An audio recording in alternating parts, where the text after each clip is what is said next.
It's Steve. The stream is starting.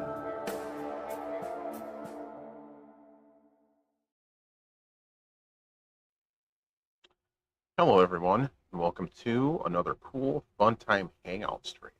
Hey, what's up, Cody?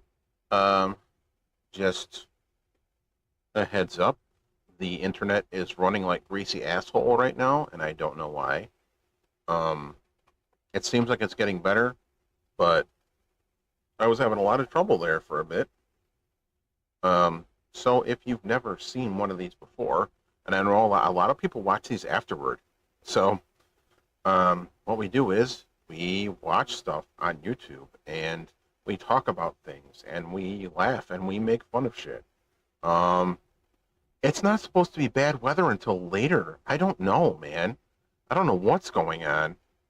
It's been great. All the other streams, the internet's been great. I have gigabit internet and it's doing this. I don't know. It's weird. But yeah, that is what we do. We watch videos. We make fun of things. And we laugh. So let's get right to that. My other computer is hooked up and ready to go.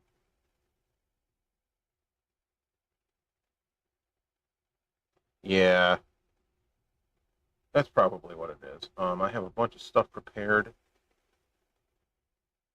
Whole playlist of things. Fun stuff. Ready to go. Oh, thanks, man. Yeah, it's Resident Evil Village, Chris. um, if I can remember how to work YouTube, that would be cool.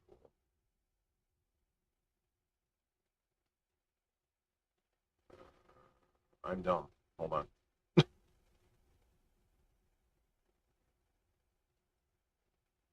Okay. Well, there we go. Playlist. Haha, I found it. CFH. So, the first thing we have here is The Keeper's Diary, a biohazard story. It's a Resident Evil. Oh, that's cool, man. Um, Resident Evil fan film. But what's cool about this is that it stars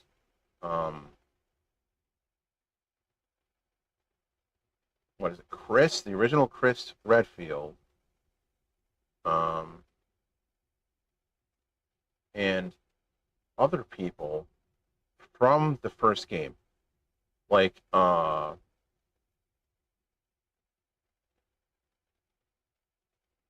the actors that played them in the live action stuff, which I think is really neat. And this is about the diary that you find in the game, that the itchy tasty diary. So let's check this out.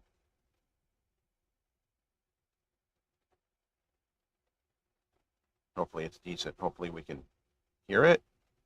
Is there audio? I don't know yet.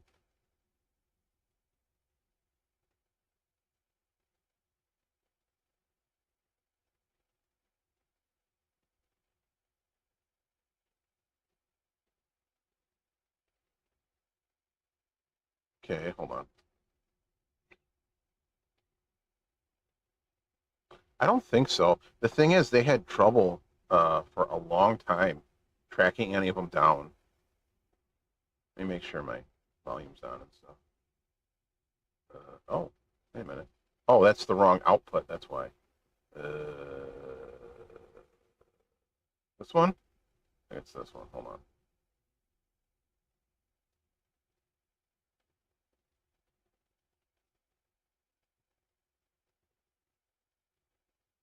See what happens when you do audio stuff? You get shit like this. I think it's this one. Pretty sure it's that one. Yeah. All right.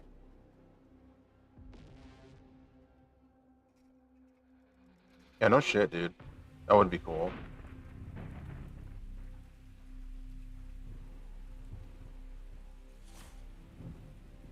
Arclay Forest.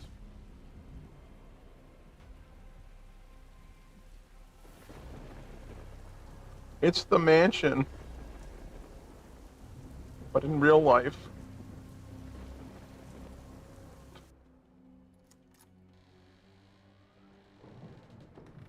Jill.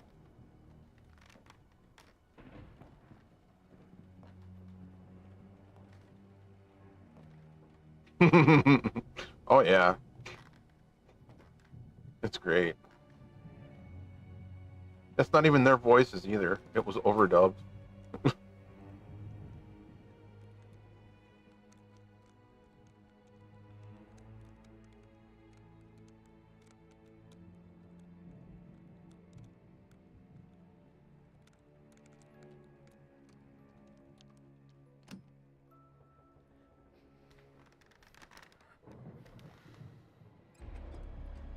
Interesting.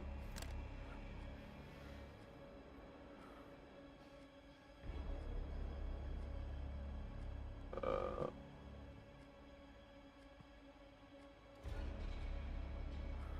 hey, Queen. And some lady. Oh, that's a zombie. Ew.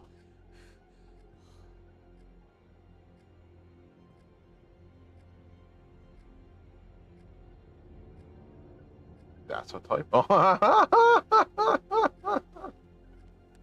That's great. Itchy tasty. Oh, there it is. That's cool.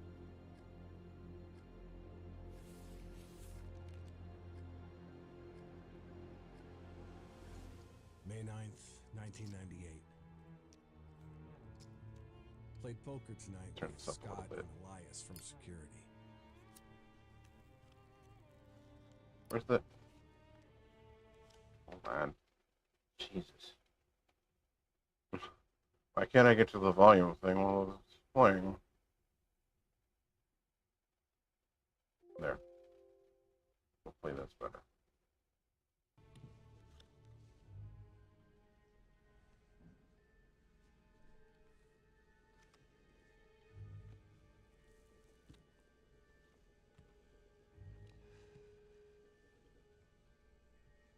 And Steve from research.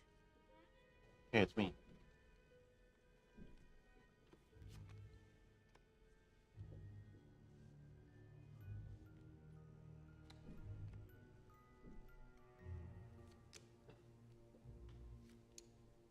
Five of spades.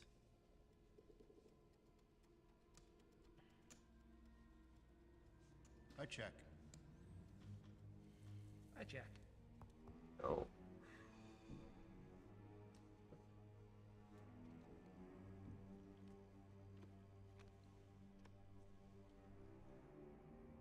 I'm all in. Mm.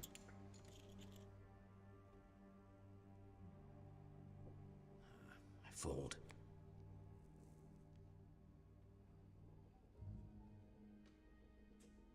I call.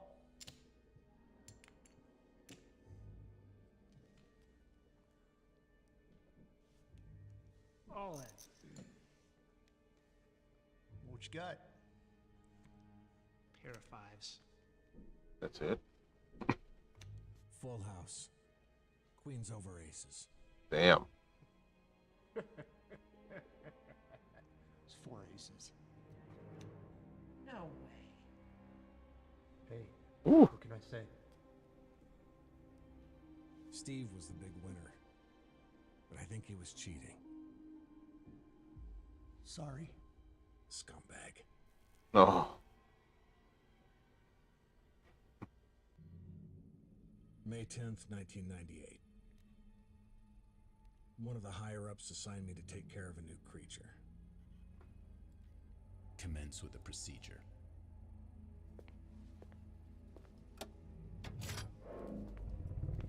Ooh. Looks like a skinned gorilla. Feeding instructions were to give that a it to hunter? live animals. Oh no.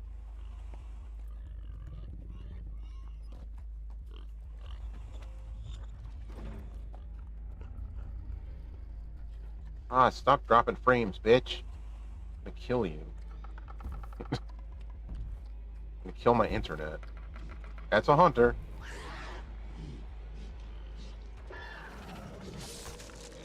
Oh, it's oh.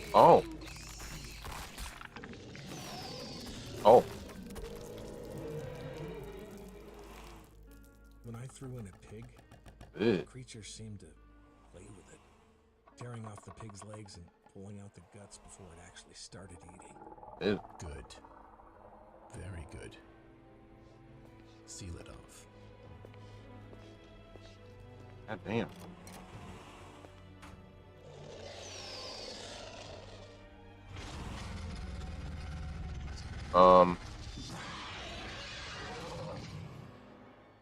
May 11th, 1998. At around 5 a.m., Scott woke me up. Scared the shit out of me, too. Hey, Scott, open up. Let me in. Are we at war? He was wearing a protective suit. Oh. There's been an accident in the lab. I need you to wear this from now on. Do you understand? Wait, what? He handed me another one and told me to put it on. Said there'd been an accident in the basement lab. Is everything okay? I'm not sure. No. But if anyone asks, you didn't get that from me. Oh. How does I it just look? knew Does it something look like like this shit? would happen. Those bastards in research never sleep. Even on holiday.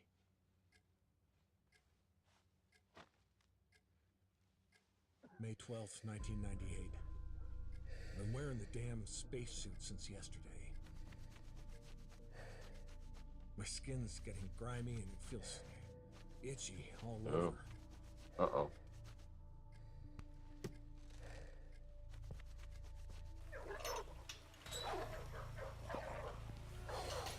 Doggy. Goddamn dogs have been looking at me funny. Doggy.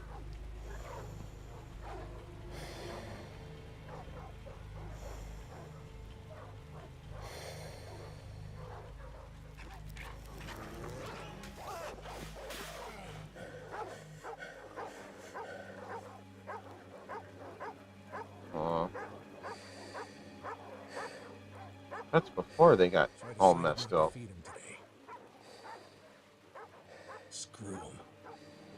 Jeez. May 13th, 1998. Chris, what happened to you? You used to be such a good I guy. went to the Oh, infirmary Jesus. because my back is all swollen. It feels itchy.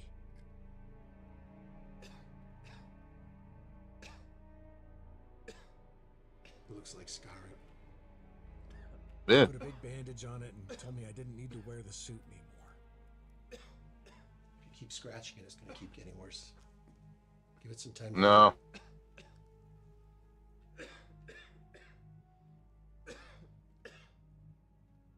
You take this twice a day. You'll notice it start to get better. And this is for the pain.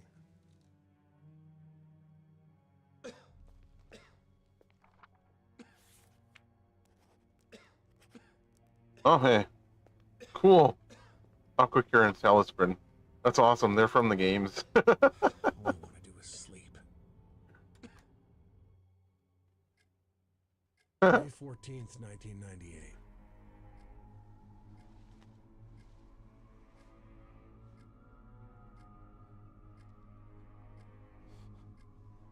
Uh-oh.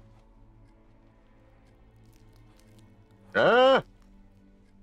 Found another big blister on my face. Oh, God. Oh.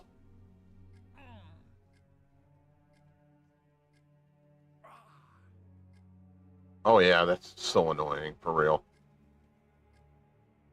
Ended up dragging Whoa. my foot all the way to the dog's pen.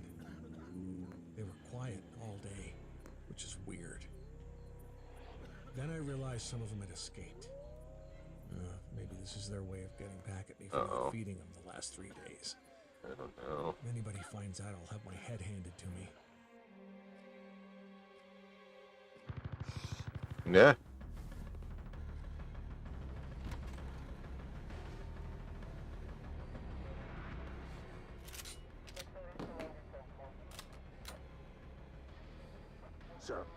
safe out here. Go back to your room. Look, sir. There's another one. Another one? Huh? Is that Hunk? One of those guys?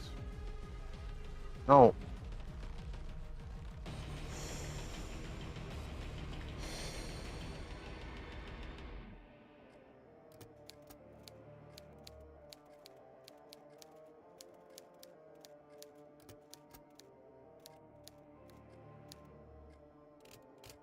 Uh-oh. Is the itchy tasty coming up? May 16th, 1998. Rumors going around that a researcher who tried to escape the estate last night was shot. My entire body feels hot and itchy, and I'm sweating all the time now. I scratched the swelling on my arm, and a piece of rotten flesh dropped off. Ugh. What the hell's happening to me? It's very gross. Fever gone. Oh, there we go. Itchy. Today, Hungry. Eat doggy food. I should get that. I should get that for Itchy. my computer. Itchy. Hey, it's your buddy, Scott. Scott came. Buddy, you don't look so good. Oh man. You're gonna need to come with me, okay?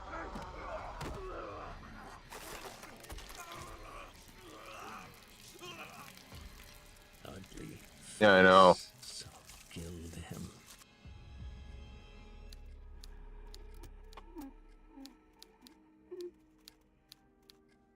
Oh.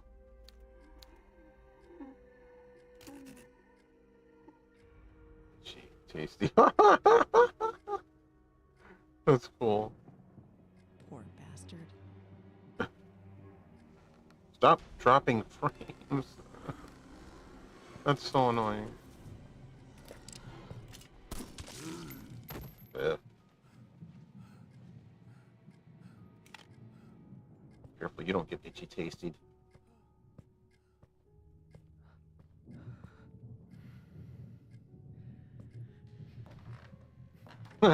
Yeah.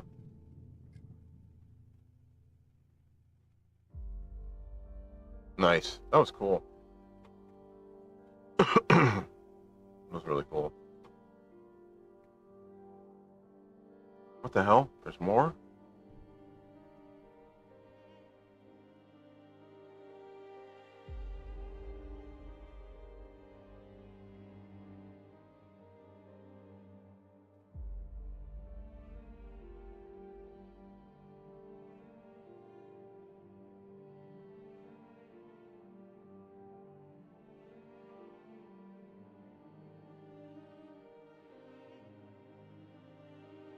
Hey, Frank Scalabrino way. I mean, I wouldn't say that. But I think, to be honest, I think 80% of fan films are garbage. That's just my opinion, though. But that was cool.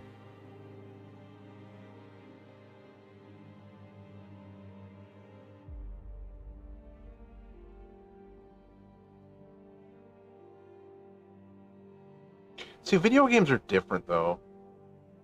Making video game fan films is like a different thing.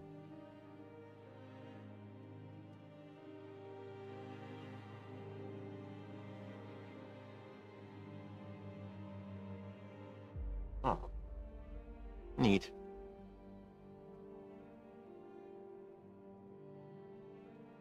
Or is it just credits now?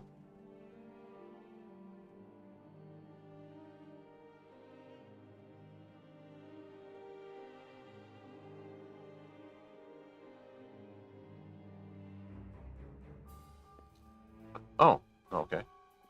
Cool. There's more. Oh, hey. Gained access to the control room. Yeah, what the hell? Well, that was quick. Those shutters back there. Piece of cake. Leave it to me. Regina, any sign of Kirk? I'm afraid not, sir. This is Dino Crisis. Sweeping the area. What? All right. Yeah, they did. Taught to spill the secrets on Kirk's location. Mirror, mirror on the wall. Who is the brainiest of them all? Wait, What is it? you're not alone.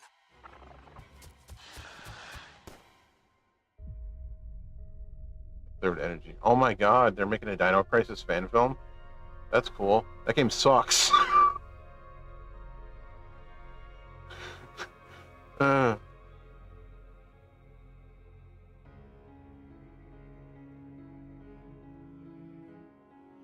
He didn't even use his own voice in this. What is wrong with that guy's voice? Charlie Kraslovsky. Does he have a bad voice or something?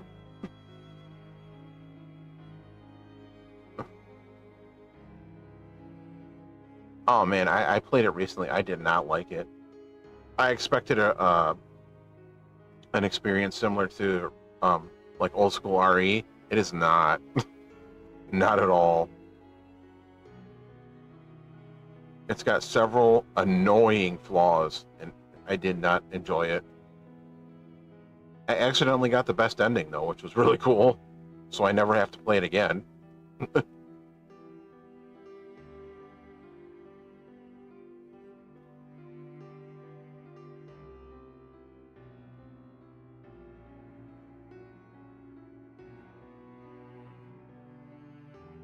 Well, that was cool.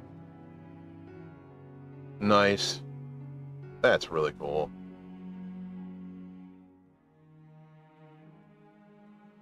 Oh, you're gonna thank all your backers now. Okay. Anything else?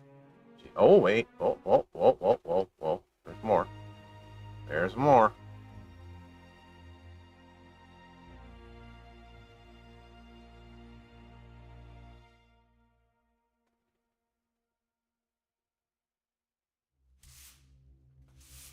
Yeah. Oh, yeah, I got it really cheap, so I was like, I'm gonna try it. I had never played it before. I have the second one, too, on that game stick.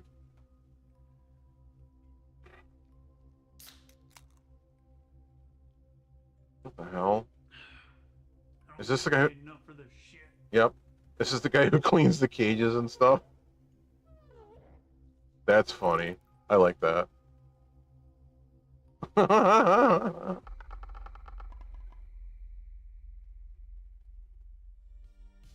Sweet, man. That was good. I enjoyed that.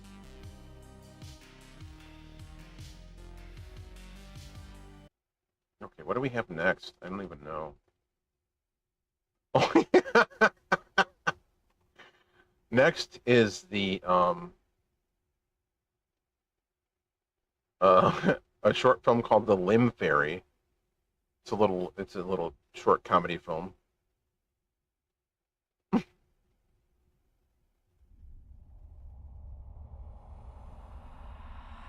Yeah. I like those games, man.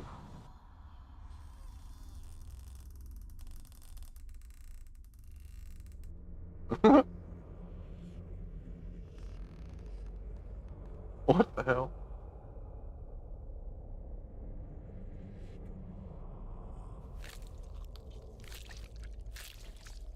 Hmm. Boo a peek.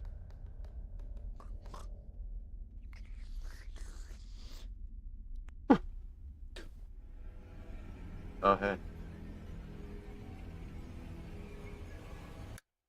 I was trying not to wake you. Who are you? I'm a fairy. I've got wings. What kind of fairy? Generic. Just a generic fairy. What's in that bag? Nothing. Oh, why is it dripping? Why? Oh my god, where's my hand? Oh, that's unfortunate. Is it in the bag? No. What kind of fairy are you? Okay, you got me. I'm the limb fairy. So you just go around stealing people's limbs? Well, you did leave it under the pillow for me. That's how I sleep. Resting on my hand under my pillow. Seems uncomfortable. Not as uncomfortable as this. I didn't steal it. It's in the bag. No, I mean, I didn't steal it. I left you something in exchange. Ooh, is it money? Oh, no, it's Ugh. teeth. I left you teeth. Whose teeth? Not sure. Tooth Fairy? From the Tooth Fairy. You can get good money for teeth. Of course. Better than you can for limbs. Why take mine? So you could have the teeth. You serious? Well, I wouldn't just give them to you, could I? Not in this economy. I made a teeth, do you? I didn't want the teeth. Why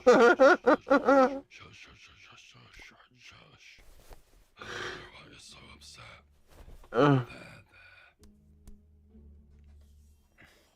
Can you not? Sorry. Can I please just have my arm back? Okay, if it means that much to you. Okay, thank you. I'll just need to sedate you for the procedure. Okay, fine. Oh. Oh, nice, thank you. Hey, wait, what's this? What? I gave you back your hand. In marriage, that is. What? No. I can't just marry every single beautiful monster that I bump into anymore. Not anymore. Okay, fine. I'll take it off again. Oh, I could have taken the ring off. Yeah, it got stuck. Oh, my hand! It looks like my hand. Feels like my hand. It smells. Oh, it smells. Why does it smell? You were unconscious for a while, you know. Why does it smell? Bye.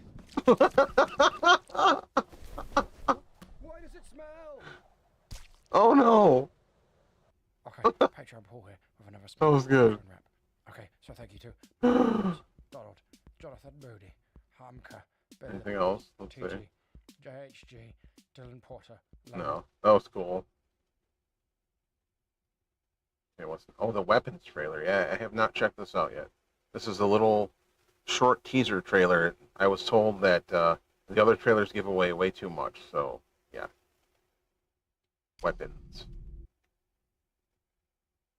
The movie, it's a horror film from the guy who made Barbarian. Mr. Graff, I can understand your passion, and I don't mind having these conversations with you because, God forbid, if it was my child, I'd be demanding answers too. Those kids walked out of those homes. No one pulled them out. No one forced them.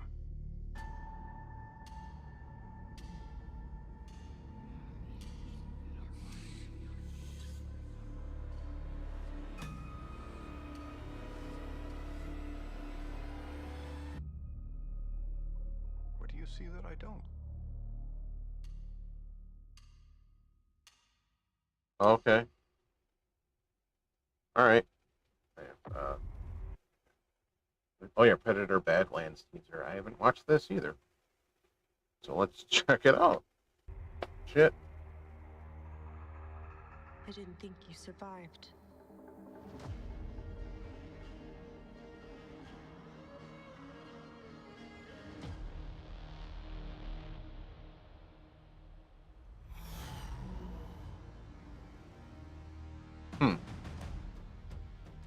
Nice. Whoa.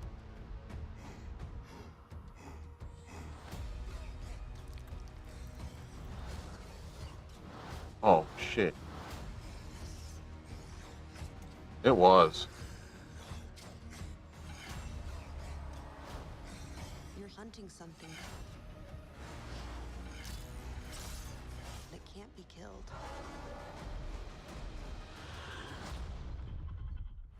Oh, nice. Hell yeah.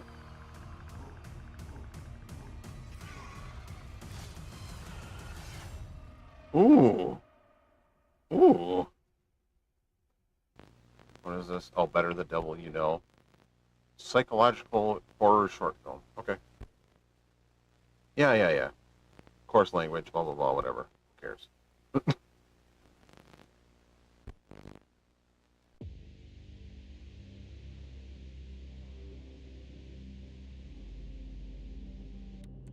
Why was that static like pausing? That was weird.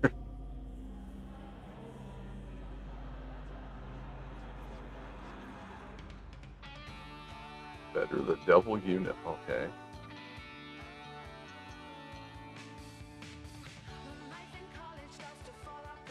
The hell? Just too many chefs?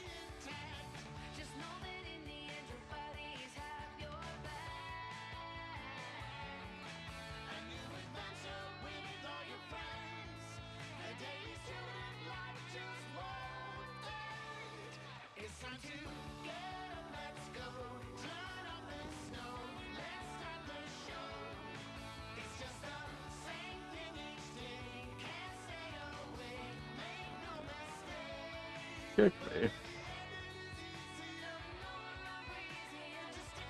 The hell? Okay.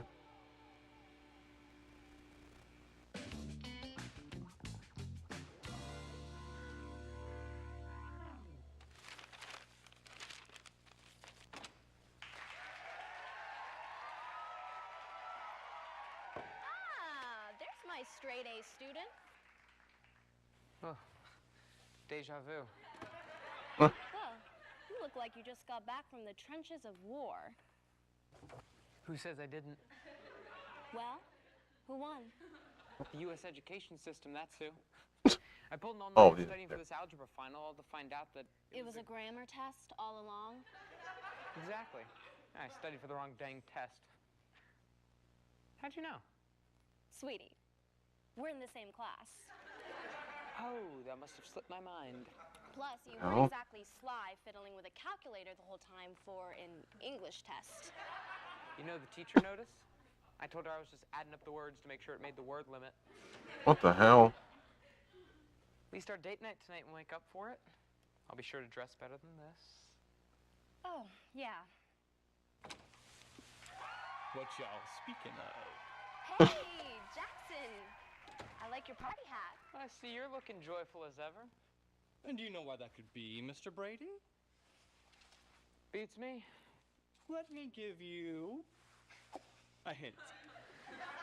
I ain't heard no birthday parties these days. Not in this economy. It's I haven't heard of any, baby. Grammar test? Happy birthday, man. You're coming to the party later tonight, right, Becky? You can count on that. I thought we had a date night, Beck. Don't worry, Brady. You can come too. I wouldn't want you to miss out on the singing, the eating, and of course, pong. Nobody gets those balls into those cups quite like Mr. Jackson here. They don't call me King Pong for nothing. Watch out, Brady. I might swipe your damsel in distress. Becky seems to be taking a liking to Jackson as of late. If I can somehow show her my expert pawn skills, maybe I can show her who's really in charge. All right, you crazy kids. I'll see you later tonight. 9 o'clock. Do not be late. Although, if you make up for it with a good gift, I might turn a blind eye.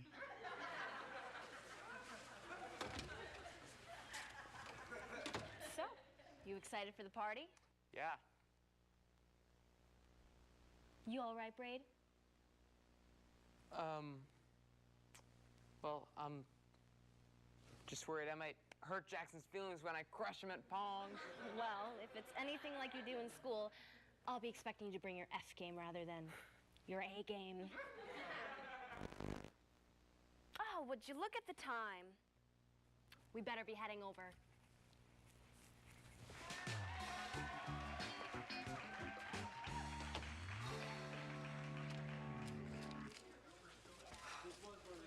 Dang, look at this place. It's supposed to be the new hottest club in town. Before you know it, they'll be asking for our names on a list. I was about to ask about nearsighted first sight. Yeah, nearsighted sucks ass. That there are like actual consequences to their actions. Exactly. So maybe if we started like shooting them again, then Well. Look what the Jack Drag did. Get it? Because I invited you. Quite the festivity. You know it's a good party when they have balloons and streamers. I thought you might like it. I also got you this. Shouldn't have. And my favorite color too. Dead salmon. How come you never got me a balloon, Beck? You know how much I love those? Oh, come on. No one likes a jealous Jimmy. Why don't you help yourselves to some hors d'oeuvres, Brady? Me and Becky have some catching up to do. You saw her like 3.5 minutes ago.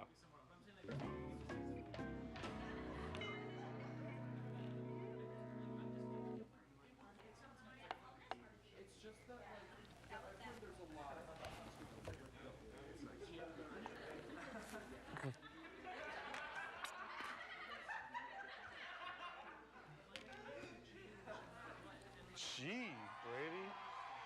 sure look down in the dumps. What's the matter, buddy? Patsy, you ever feel like someone you love might leave you for someone else? I know how you feel. You would tell me if someone was about to, right? Listen, Brady. No man ever steps in the same river twice, for it is not the same river, and he is not the same man. What does that mean? All right, everyone, pinata time. Pinata? That means hitting things. Happy birthday.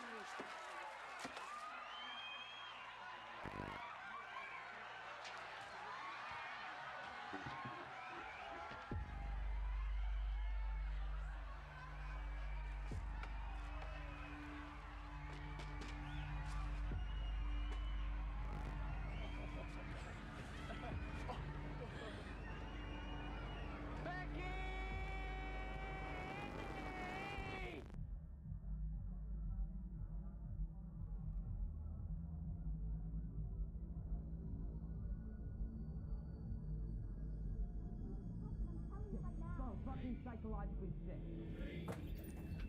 Brady.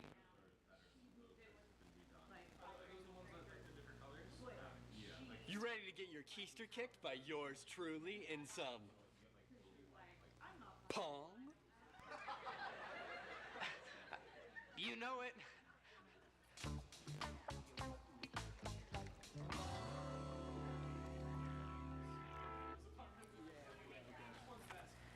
Now, I haven't played much since I won the Pong World Championship a few months ago, so I may be a little rusty, but that does not mean you should go easy on me, Jackson. Whoa, whoa, whoa there, buckaroo. We're playing in teams of 2. Get over here, Beck. But who am I gonna... You. Well, that's one way to end my 2-year sobriety streak.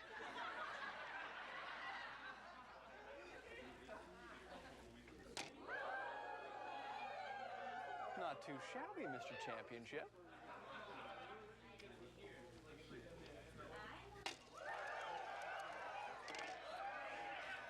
I'll drink to that.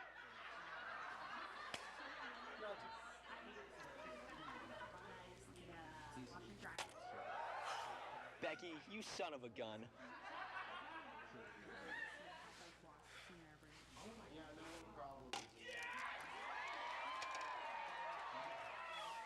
K-I-N-G-P-O-N-G, yeah! Aw, don't feel bad, Brady. Not everybody can be like Becky and Jackson. They're what you'd call a dream team. We'll bounce back, I promise.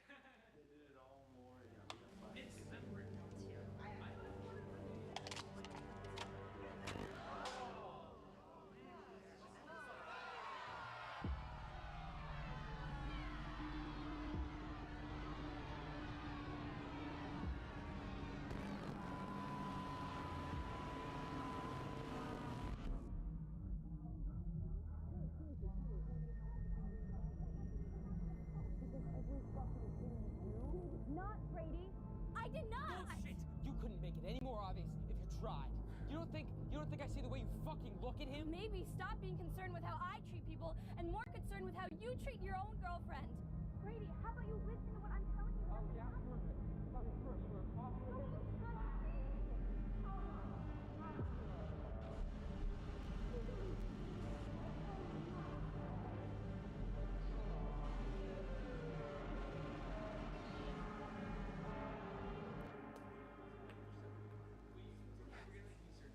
All right, I have a plan. Why don't you shoot the ball, and I can distract them with my famous party trick.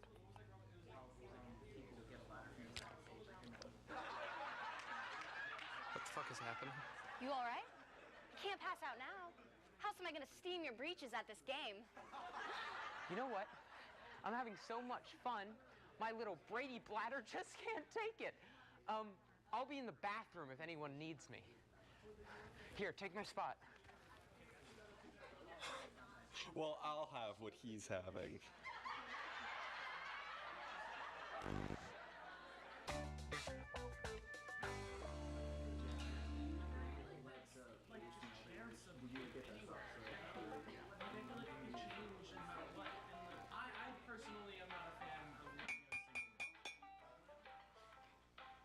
I'd just like to say, today would not have been possible without all of you guys.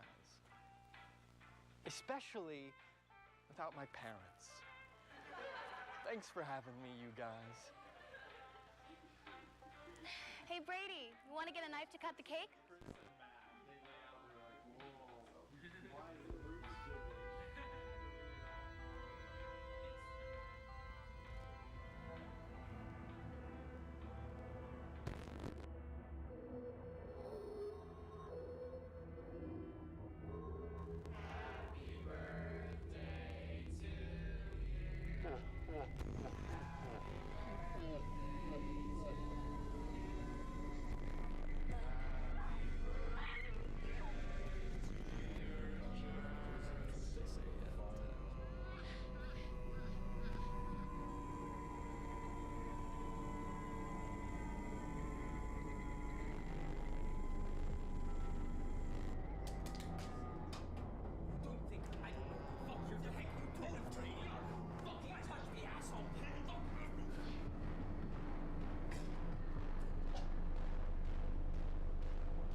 Who the fuck is that?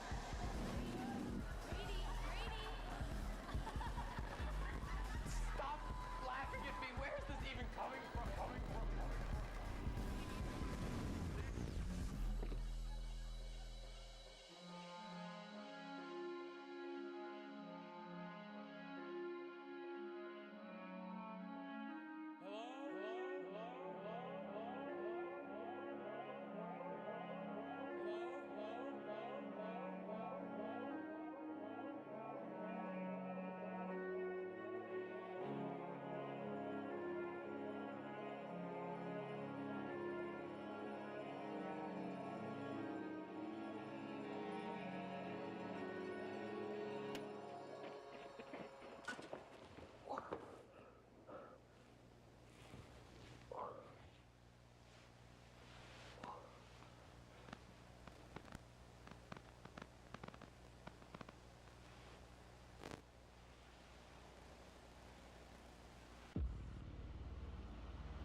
They say revenge is a dish best served cold.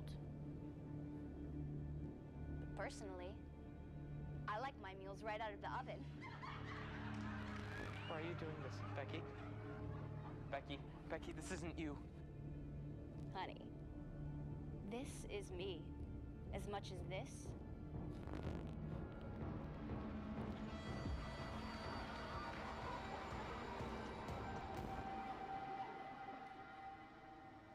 is you.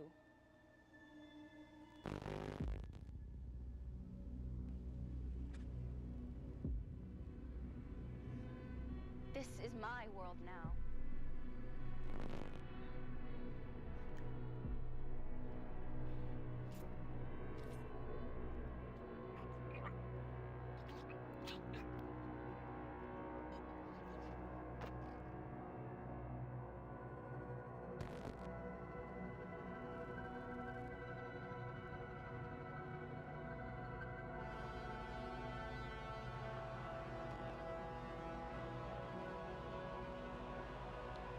I'm in control now.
find her.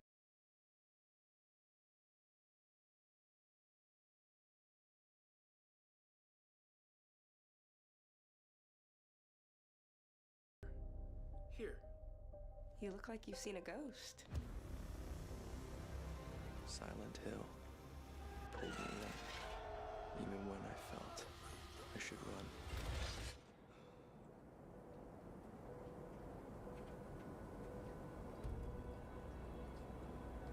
In my restless dreams, I see that town.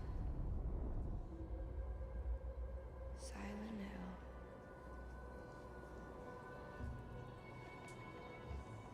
You promised you'd take me again someday.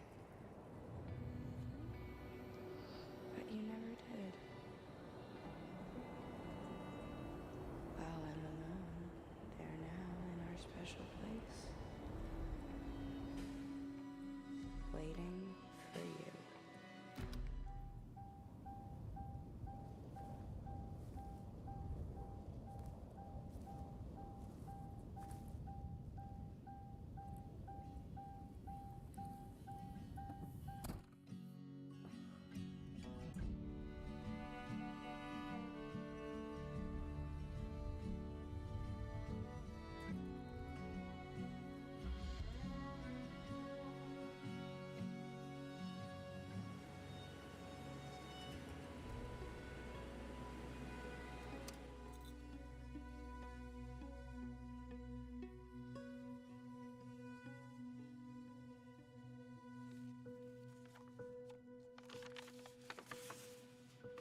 The letter was clear, waiting for you. But as I stared at that crumbling house, I couldn't shake the feeling I wasn't welcome here.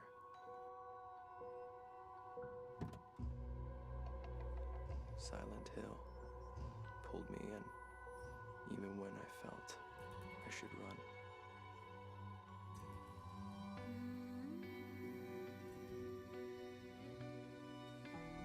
Why here, Mary?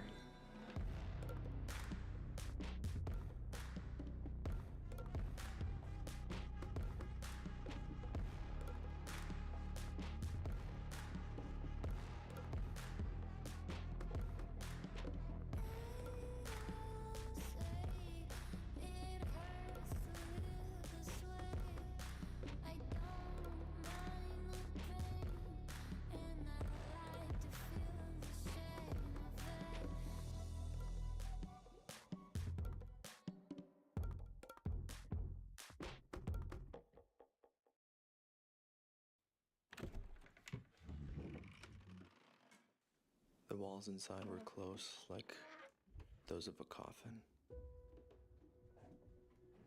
But I finally felt a sense of familiarity with the place. We've definitely been here before. But when?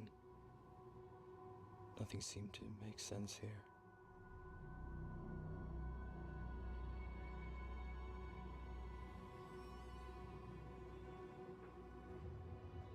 It's not your fault. They did this. I had to do it. I don't know what you're talking about. You couldn't possibly understand what I've been through. What they did? What they said? Look, I don't want any trouble. I can be on my way. Then why even come in the first place?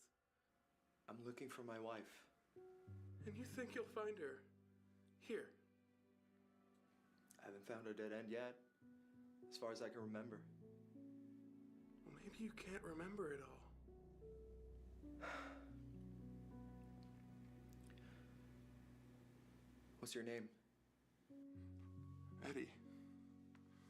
You? James. Is your house? No. I'm in the same situation as you. You're looking for someone too? No. I'm lost.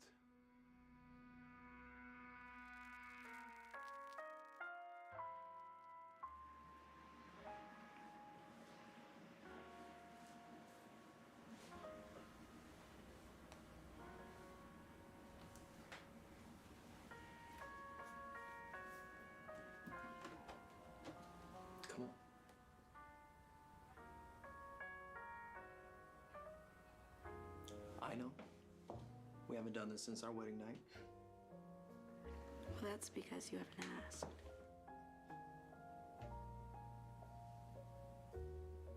I'm so happy that we finally moved in here.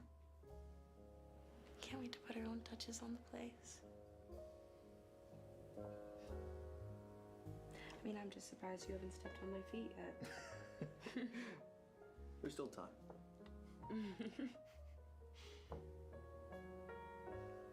What made you want to do this now? I mean, you are interrupting my reading time. It just felt right.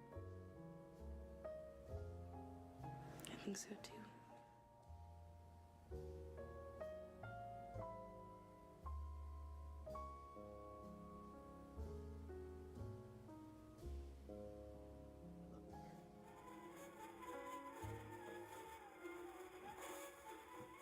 The names just wouldn't stop. Him or me. The big guy in that room got the same treatment. I had to do it. I've been here for...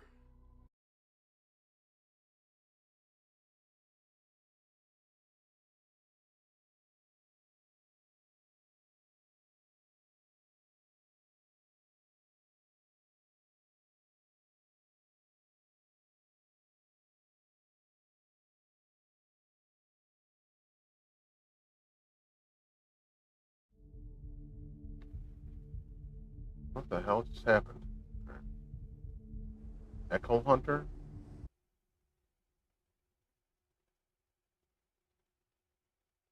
Have I been... Alright, cool. Yeah, I know. Never mind. I don't know how long I've been muted for. Hopefully not that long. Because I clicked the wrong goddamn mouse. Anyway, that was poop from a butt. That Silent Hill fan film. That was ass. So I don't want to watch the rest of it. I'm not going to waste my time watching it. This is called Echo Hunter. No, that sucked. Like, I'm sorry. Those people do not know anything about Silent Hill. They might think they do, but they're just like making shit up, and I don't like that. Shit that never happened in the game.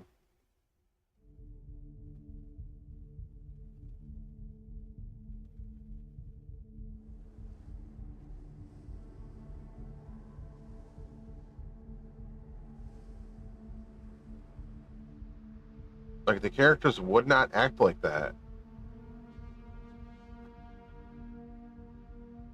I hate to be that guy, but like, damn. Breckenmeyer. Oh, this. Yes. As far as I know, everything in this film is AI generated. I think the actors, it uses voices from actual actors, but the people and everything, as far as I know, it's AI generated. So I really want to check this out.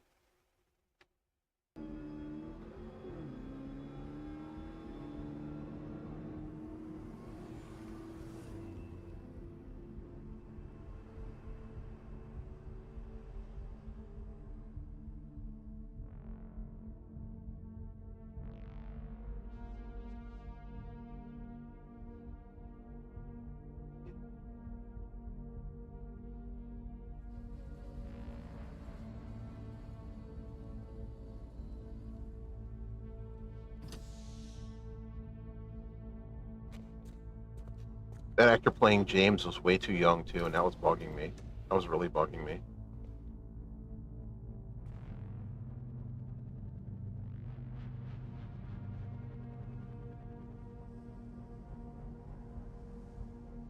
And the acting wasn't good. And like a couple of the wigs were just terrible. Ugh. I'm honest, man. If I don't like something, I'm like, ugh. Oh, that's really cool.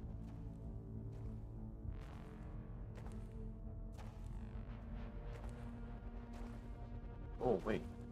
Little mouse. I was wondering when one of you would arrive.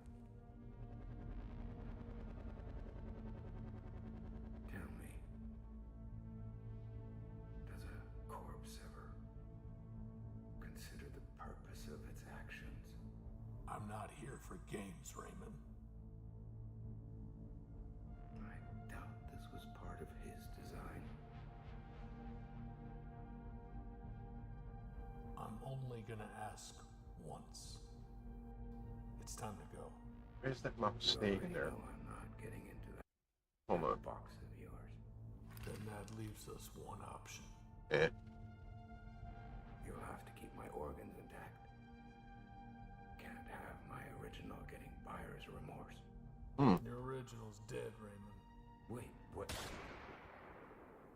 Oh shit. Yeah, that would be really cool, man. For real.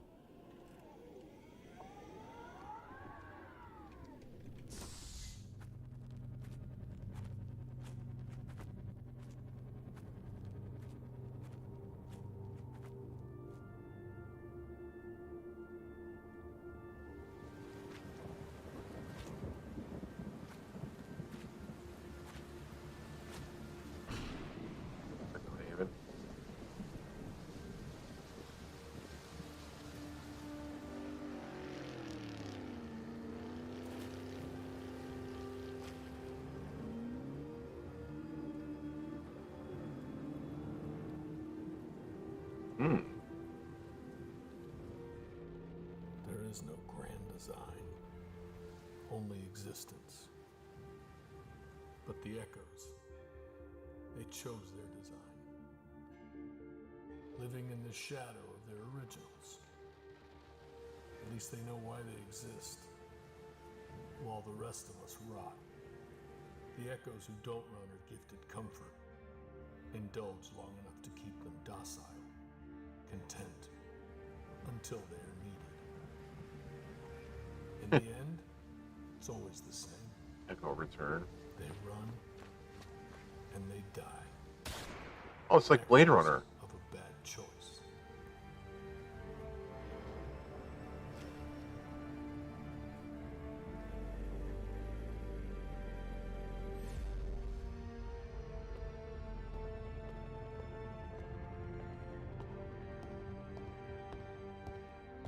Reporting card 0004. Wait, the guard 4?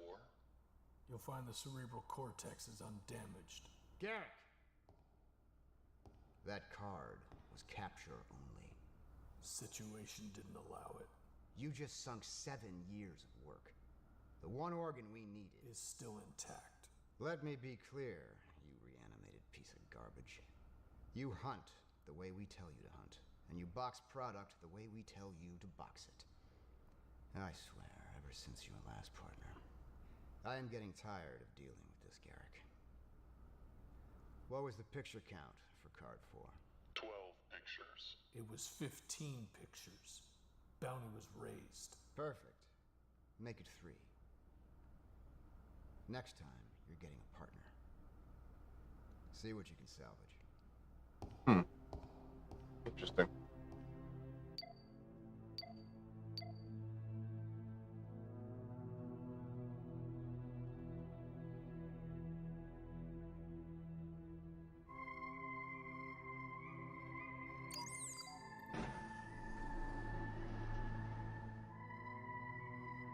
I do what I must for the fragments of a life that is no longer mine.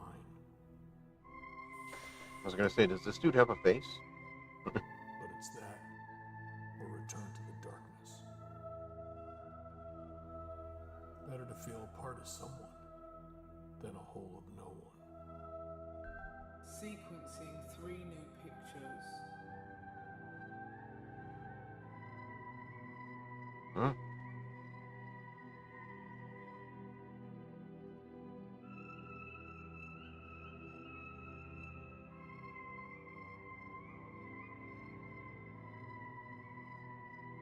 Sequencing complete. Even one picture is worth 1,000 echoes.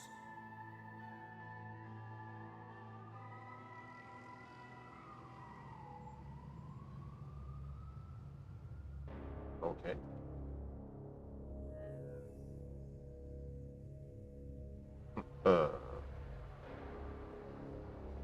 That guy's got a white helmet. Name's Parker Lee. Based on the remnants of Card 4's cerebral extraction, we isolated memories to a resistance base camp 34 miles out in the Gray District. Today, your partner is Agent Jax. The primary card is 0027. Jesus. The E-27?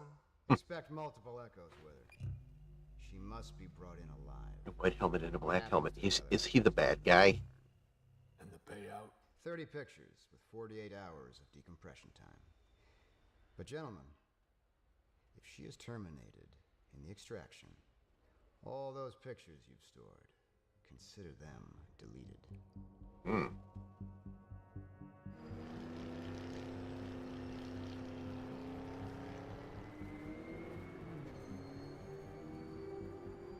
So is it true what they say about your last partner?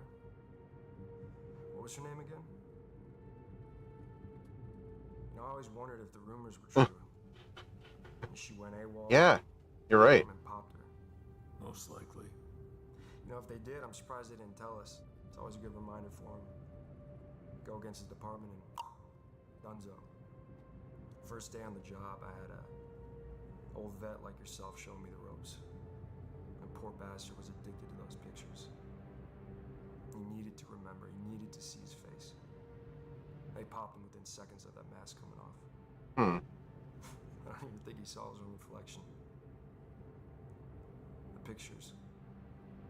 That's why I don't touch them. You've never loaded a single one? Not one. Now 48 hours of decompression time, on the other hand, that's more my speed. Create some new memories, you know. Maybe this time with the blonde. And how is that gonna happen when the whole city hates us? Garrick, for the right price, anyone will love you. And what's the point of being obsessed with the memories of a dead man? You're not wired right, are you? Look, I'm telling you, the memories, they ain't worth it. This is the life we have. This is the life we live. You're not wired right.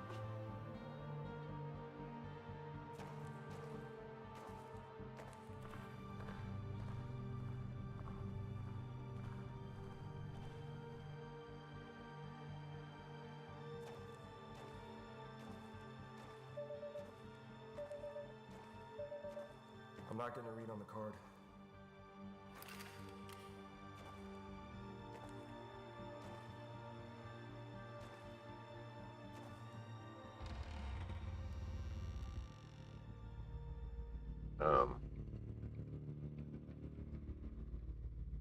Maybe she's not there.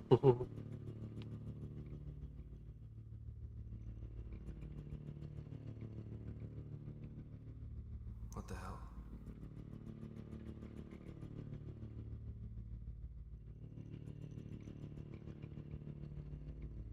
Shit, is that a hunter's helmet?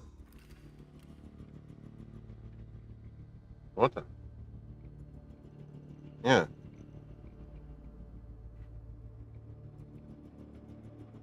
How? We should get out of here. Garrett.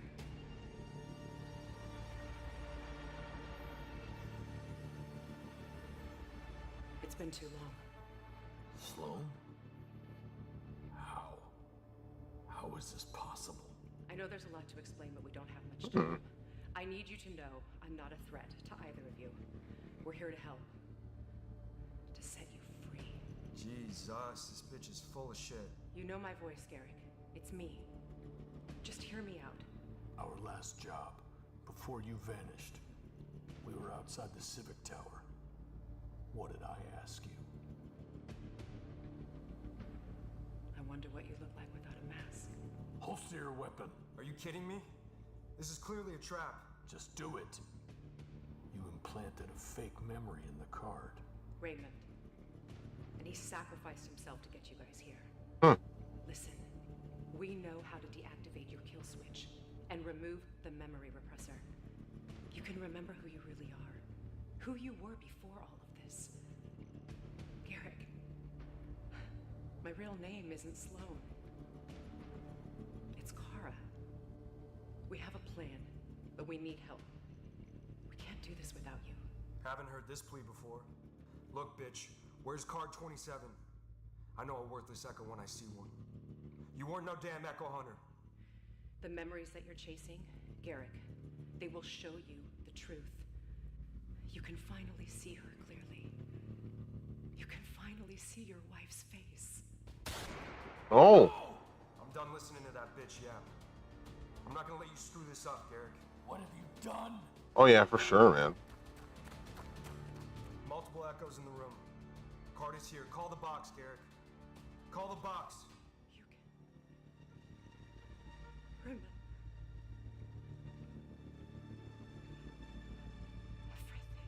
Like, this looks cool and everything, but like right there, you could really tell. I was like, oh. When they show people talking, you can really tell. Shit. I noticed that. I was like, It's okay, Garrick. still not there. Still not quite there. Yeah. Yep. Still not quite there, but it looks cool though.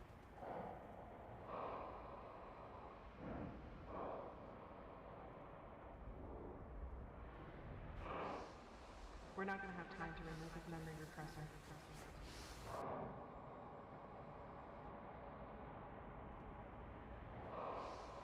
Leave. This is turning into a disaster. Now, speaking of that, if they use this shit for video games, woo! I think that'd be cool.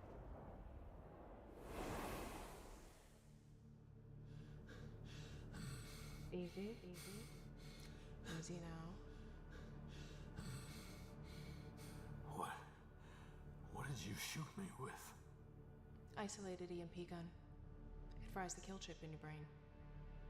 You're free now. Oh, really? Neat. I didn't know that. Restored. It's a far more complicated process, but we don't have the time to do it here. I see. My wife. EMP must have damaged the repressor chip. It's going to be a mess. I think that's the reason for the We scrambled the signal. Doesn't matter. the helmet on this guy, the main character. Not dead yet. We put him in your pod. Because he's got to be the most Got a few believable. hours. We could still put our plan into place. Your plan? Oh, neat, man. That's why we brought you here. Please. Garrick. You can be the change in the tide. Yeah, you can really tell My memories? Yes. when people are moving and like this. You can really tell. What do you have in It looks great, though. I will give them that. This is very impressive, but it's still you can still tell. She does. You're right. You know, you don't have to wear the mask anymore. Let's go. He wants to. He chooses to.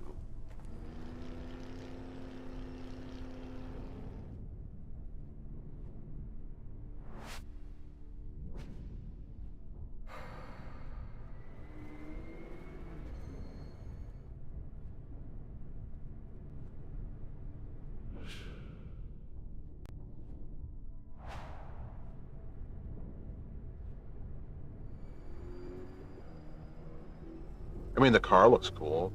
The backgrounds look cool. It's just some of the people are like, yeah. What are you doing here, Echo Hunter? I need access into the gallows. We have intel there's an Echo inside. We haven't received anything from the department. This is a highly confidential matter. Your discretion is greatly appreciated.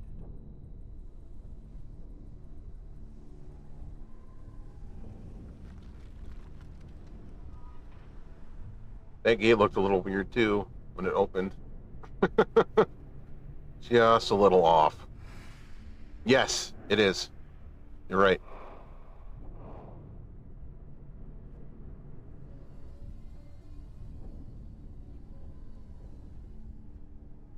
Yeah, the motion of that gate wasn't quite right when it opened.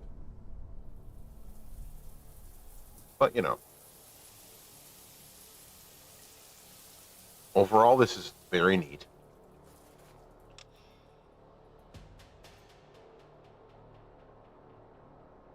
Coda, I don't smell dinner. Did you run out of batter? Oh.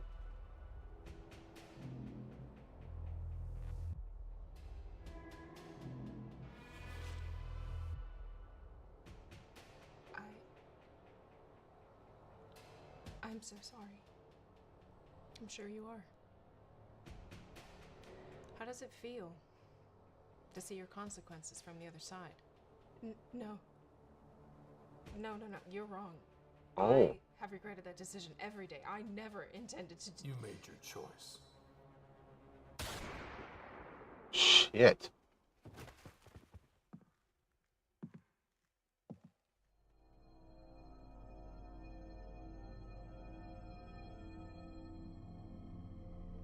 Let's load her into the pod. Once you're back at the department, I'll send you an encrypted message with the next steps.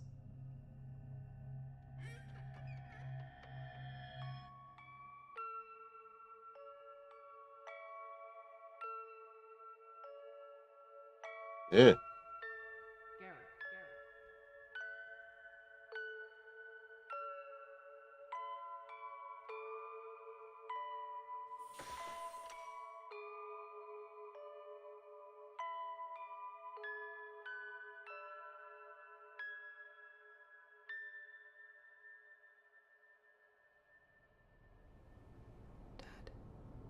Oh.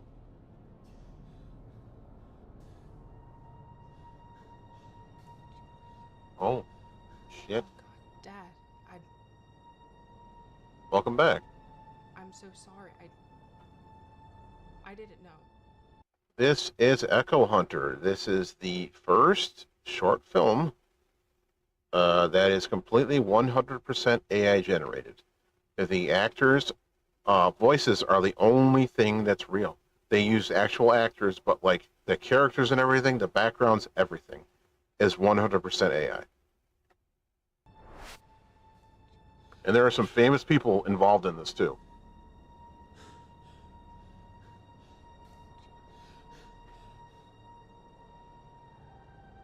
It's still me. I'm still here. It's kind of like Blade Runner. Yeah. It looks really cool overall, but there are moments when you can really tell. The longing for my memories led me back into the darkness, where the weight of knowing became its own quiet ruin. I remember it all. Was it worth it?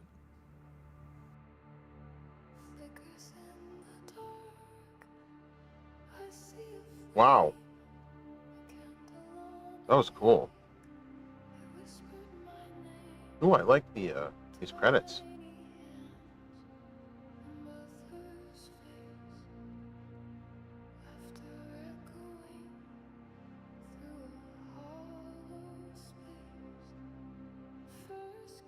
I don't know if I know who that is.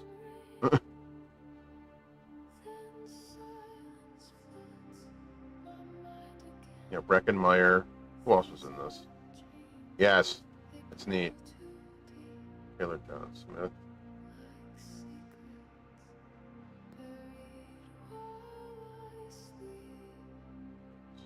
I know who Breckenmeyer is. These are all like famous people, though. Kind of Balicki.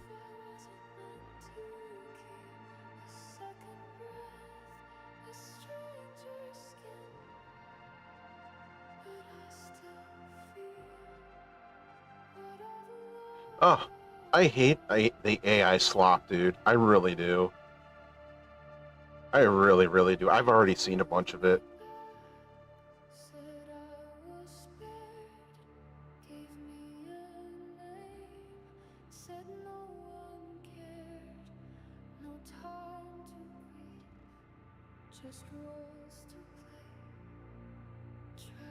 Oh, okay.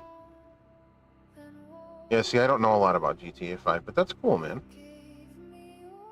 No, it's not. It's only going to get worse because AI is just going to get better. It's already gotten much better. But yeah. that was neat. I liked that.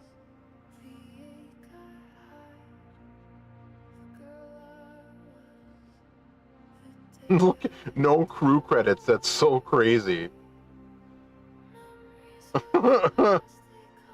Yeah, you're right. That's so weird to not see any crew credits at the end of one of these things. That's so weird. Oh my god. That's creepy, actually. Wow. Gas mask. Hold on. Yeah, I'm just, that's actually kind of shocking. I'm actually kind of shocked. Yeah. It's just like, here's the audio and stuff, and then no crew. Yeah. That's weird. Just the voice actors and all that other shit. Yeah, I've seen a bunch of AI slop on YouTube too. It really sucks. I keep running into it, and every time I'm like, God, it's just, people are so lazy they use that stupid AI voiceover shit. But yeah, I will be right back. I have to take a bathroom break, and then we're going to check this out. I've been saving this one too.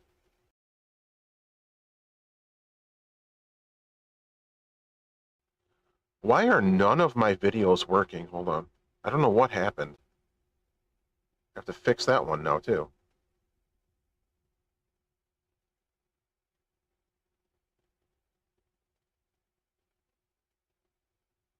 Oh yeah. Oh yeah, man.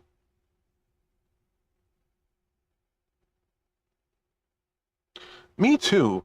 That is so annoying. You can tell too. You can hear the AI voice, and it's just like, I don't want to watch this. I think it's gonna work now. Hold on.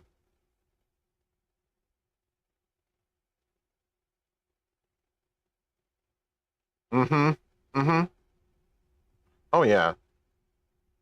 It's gonna be able to do everything on its own. Okay. I will be right back. I'm gonna take a really quick. Yes. Yeah, those boomer trap vids too. Oh my God, there's a video. There's actually an AI video that this guy made, and it says, "Show your parents and grandparents to warn them about AI scams and stuff." Okay, well, I will be right back.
Okay, I'm back.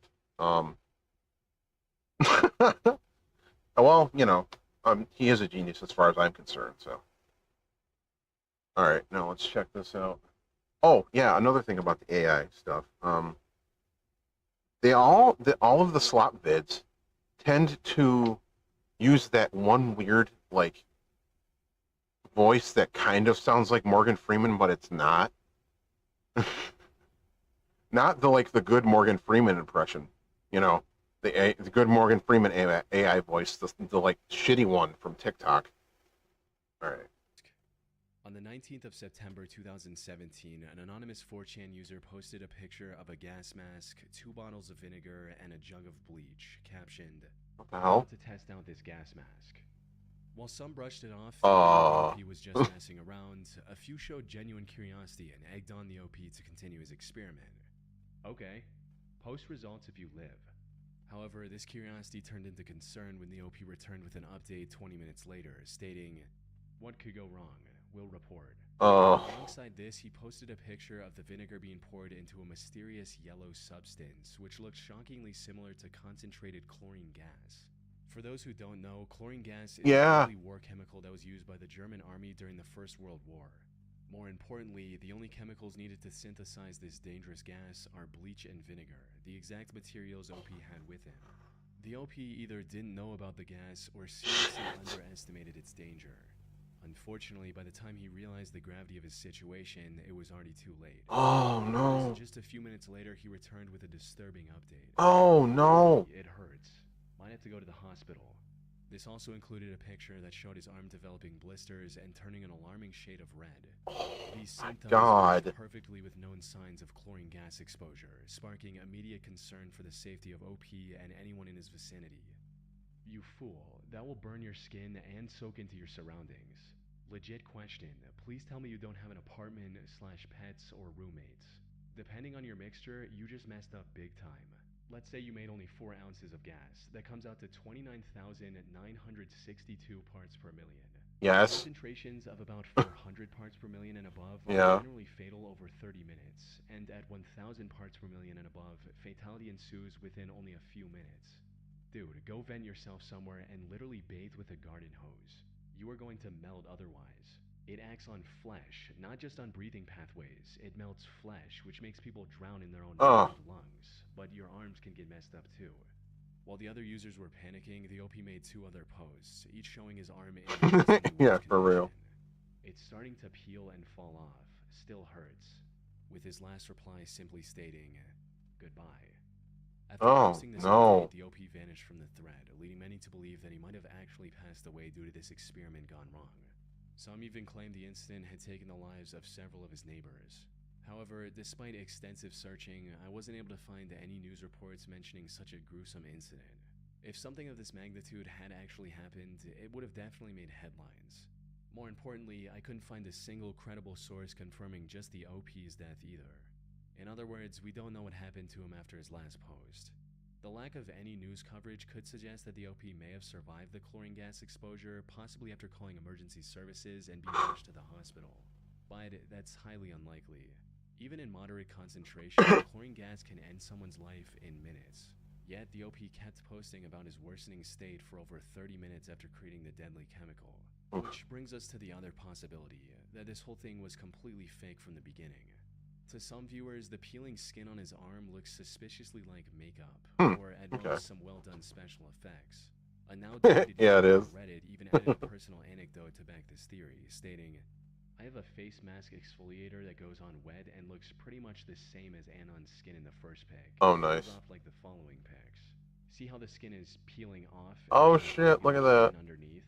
If he was actually burned, the skin underneath would look red and or bleeding. He probably just grabbed one of his girlfriend's exfoliators and slapped it on because it looked red enough to fool people. Oh, yeah. If the whole thing was staged, it would also explain some of the strange behavior I noticed from the OP. Things like, why did he stay in the bathroom with the hazardous gas for so long instead of rushing out immediately? And how was he able to endure the excruciating pain he must have been in, all while taking perfectly framed still pictures of his arm? Yeah. However, despite all the signs suggesting it was a complete hoax, there's still no definitive way to know for sure. Maybe one day a news article will be found that announced the OP's death, or perhaps the OP will come forward and reveal the truth. Until then, the gas mask incident remains one of the most disturbing threads in 4chan history. Interesting. Bank robber. On August 20, 2015, a 4chan user posted his plans to rob a bank later that day, stating, "Okay, today is the day. I'm going to walk into the bank at 3 p.m. with sunglasses, a hat, a sweater, What an a idiot. BB gun, and this note. Get out, dump the sweater and BB gun, and ride out on my bike back to the hotel. I'm serious. Wish me luck."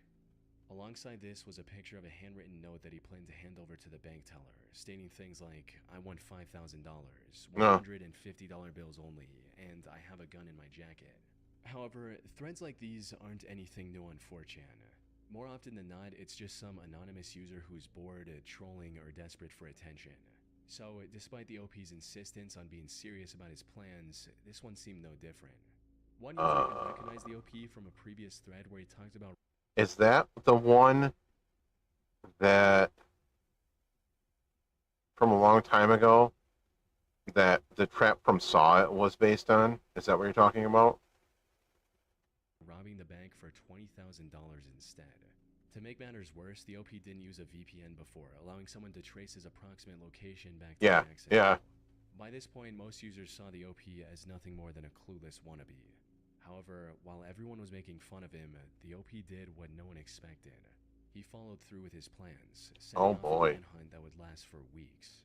It started with him showing off the BB gun he brought to the robbery and getting drunk to calm his nerves. Oh my god. From there, he stayed active in the thread and kept everyone updated on his whereabouts. He also ditched anonymity and began posting under the AnonDump username so others could follow his updates more easily. Minutes before the planned time, I remember he that. posted about someone stealing his bike, which he was going to use for the robbery, before going completely silent.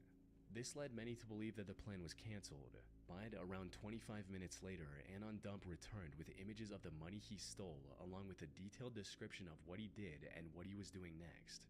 However, while he saw himself as a master criminal, the police weren't far behind. His hat and glasses did little to hide his identity, to plaster his face across news networks. They also put a $3,000 reward for any information that could lead to his arrest. What a dumb asshole. Fearing for his life as the gravity of his actions began to sink in. "Hey guys, guy who robbed the bank here. My face is on the news and there's a $3,000 reward for tips leading to my capture. I'm scared. Robbing a bank wasn't worth it at all. I have like $4,800 left. I'm scared of leaving the hotel." Here's the video on this playlist that I started watching last night. And I was like, nope, I'm saving that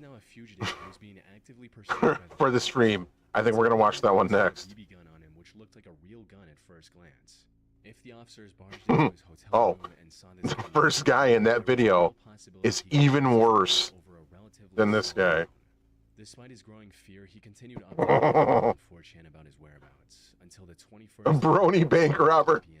When, after hiding in a hotel room for nearly 24 hours, he managed to escape the city and vanish from the thread. Now, it's unclear what happened next, but based on what I've seen, it's likely the investigators were already monitoring his updates on 4chan, and his post about taking a cab from the hotel gave them the lead they needed to track him down. On September 2nd, 2015, authorities arrested 26-year-old Pedro Smith AnonDump, about 70 miles from the crime Here he scene in is. Louisville. He was charged with armed robbery and faced a minimum of... Oh my god. However, after a trial in September, he was sentenced to only 3 years in prison, which didn't make sense to some people on the internet. Yeah. How did he get away with such a light sentence after robbing a bank and hiding from the police for so many days? A few people looked into his whereabouts after his release in March of 2018 and discovered that he was living in a luxurious home worth over $1.5 million in Miami. Well then. This pointed to the possibility that he had wealthy parents who could also afford top-tier lawyers to help reduce his sentence. The only reason Pedro had for robbing a bank and potentially risking his life was to gain the attention and approval of other users on 4chan. Oh my god. What an ass. Researching these 4chan videos is some of the sketchiest research I do on this channel. Everything is anonymous, so you'll see people post pretty much anything. There is no way I would trust sites like these with my personal information. But as it turns out, even the more trustworthy sites that I do give my Don't. information to don't always keep it safely. If you Google your name right now, there's a very high chance you will be Don't show easily able people to find Predator things like laptops. your address, They're gonna want to phone buy them number, and they're make and garbage. model of your car, who your relatives are, and a lot more. Like for me, No, no, no. thank Aura for this kind of thing. Aura continues time. Okay, cool. You can go to my link Uh-huh. for Aura to find All right. the Monon tunnels. There we go. In April of 2018, a 4chan user made a post seeking Ooh. information about a disturbing picture they recently came across. It read, on one of the recent iceberg chart threads, someone mentioned the Monon tunnels not being on the iceberg. When I went to Google what these tunnels were, the only results I got were the original thread and pic related. Huh. Does anyone know more about it? I don't know how to read EXIF data. I do. Coupled with the post was an image that looked like the aftermath of a horrific crime scene. Oh, It Jesus. depicts two masked figures standing in a grass field at night, their index fingers raised towards the sky. Behind them is what looks like the remains of a young child in a red jacket, lying face down on the grass. Unfortunately, no one on 4chan had any clue what the OP was talking about either. One user did claim to have seen a similar image back in the 2000s when they first started using 4chan, but they didn't provide any further information. The contents of the image also divided the community in two. Some speculated that this was the trophy photo the two men took after ending a life. They look like hunters posing with a fresh kill. They really do. While others weren't so convinced. I feel like this might just be some kind of photo shoot. You know, like a bunch of kids hanging out and they decided why not take some pictures, which led them to taking this picture just for them to show it around on the internet for shock or something. Maybe. Which begs the question, what is this really? I tried searching for answers myself, however information surrounding this image is surprisingly hard to come by. For starters, the OP mentioned an iceberg chart thread in their post, but never provided the link or even the name of the thread. Looking at the image itself, there's not much we can gather from it either. There are no visible landmarks or even stars in the sky that could help us pinpoint the location where the image was taken. The only clue we have is the name, the Monon Tunnels, referring to the tiny town called Monon, Indiana. But even that's not much help, since the town is littered with hundreds of flat grass patches that could have served as the backdrop for this image. The camera noise makes it near impossible to estimate the year this image was taken based on the image quality as well. And there wasn't any useful information in its embedded data either. I also couldn't find any exact matches on the internet outside the original 4chan through reverse image search. Oh my god. However, while looking for similar images, I came across something that could potentially clue us into the origin of this unsettling image. Oh, neat. You see, there are two distinct possibilities for what it represents. First is that it was taken by a couple of serial killers as trophy photo proof of their horrible crime. But I wasn't able to find any matching incident that happened in Monon or its surrounding area. Even if the killers were never caught, there would still probably be a report where the victim's description aligns with the person we see in the image. Which leads us into the second, more likely possibility. This was simply a group of friends, and the person lying in the background is actually an adult who likely passed out after a night of drinking. Now, there's no way to know if the disturbing feel of the image was intentional or not, but the possibility of this being a completely harmless picture is fairly high. Reverse image searching it brings up hundreds of similar photos, with people having fun and lying down on a patch of grass at night. Oh, yeah. That being said, this is nothing more than conjecture on my part, and the reality could be anything. Then there's also the question of Pube dreads? It's nowhere else to be Excuse found me? on the internet. Sadly, it's been over 7 years since the original thread, meaning it's unlikely we'll ever uncover the truth. That one person's name was Pube Dreads. On the 9th of April 2010, an anonymous 4chan user posted a fun science What the hell is experiment this? for others to try. The instructions were as follows. Go to your kitchen and find a nice metal spoon. Teaspoons work too, but normal ones are better. Get yourself a lighter. The bigger the flame, the better. Get some duct tape and wrap it around the handle, about 4 to 6 layers. Start heating up the spoon with the lighter. Make it really, really hot. Holding it just above the flame for about 2 minutes should work. Go to a faucet and turn on cold water at full heat. No. Hold the spoon directly under the faucet. Post results. At first glance, this experiment looked like it had something to do with steam. Maybe pressing the hot spoon under the faucet would instantly vaporize the water, filling the room with a sudden burst of steam or fog, something along those lines. When, in reality, the results were much worse. What? Whoever thought of this weird experiment did so with the intention of hurting people. And unfortunately, their plan worked out than they could have expected. Within the first hour of the thread going live, nearly a dozen people had injured themselves Mhm. attempting to follow the instructions. I thought, hey, what I was could like, I know what's going on here. At first, it steamed in my face like crazy, and then the spoon started ticking and split into 3 parts, one shooting through a plate, one through a cut, and the last barely missed me. I don't believe this, so I thought I would try this, expecting something cool would happen, like a lot of smoke. But instead, I got a shrapnel spoon. It nearly exploded in my hand and shards went off in all directions, causing me to take cover. This nearly cost me my life. I'm not coming here again. OP, why? I covered my face expecting steam. My hands are bleeding so much it hurts. No one do this. Extreme cooling causes metals to burst. Now, 4chan is no stranger to causing widespread harm with these cool experiments, like the one I covered in my previous 4chan video. However, this one stood out for just how dangerously destructive it was. Yeah. It used extremely common household items like duct tape and a spoon. And because it didn't involve any chemicals, people were far less cautious about just how dangerous it could be. According to one explanation, heating the spoon causes the inner layers of the tape to become extremely hot, almost That looks to the like a point of prison melting, shank. while the outer layers remain cool enough to still touch. Then, as the hot spoon comes under cold water, it quickly cools down. But since the inner tape around the handle is still scorching hot, it causes extreme temperature and pressure differences within the spoon, causing it to explode, sending shrapnel everywhere. Wow. And while the damage on 4chan was already immense, that was only the beginning. And this experiment spread like wildfire to other popular forum sites like Newgrounds, claiming even That one person, LOL, what? The only silver lining here is that the spoon and duct tape experiment copy pasta has since faded into obscurity. So, at the very least, it hopefully won't be causing any more injuries. Wow. Ugh. That's Epileptic messed up. attack. Back in 2008, some 4chan users got together and came up with one of the most cruel pranks in the site's Aw, history. man. Now, unfortunately, most of that thread has been lost to time. The only surviving proof I could find was this screenshot detailing what to do, stating, Epileptic Ew. Phantom Raid. 1. Make account. 2. Spam flashing gifs, party hard, etc. 3. Troll the user base. 4. Question marks. 5. Profit. Their target was the Epilepsy Foundation, a non-profit dedicated to supporting individuals with epilepsy and helping them find the care they need. After agreeing on a plan, the group of anonymous users headed over to the foundation's I don't like website that. and exploited a security vulnerability to gain unrestricted access to the support forum. From there, they used a script to post hundreds of messages embedded with flashing animated GIFs with hopes of catching visitors off guard and triggering seizures. Tragically, this was just as effective as they expected. Oh. Within seconds of the attack, dozens of users began experiencing intense migraines, with some even suffering full-blown seizures.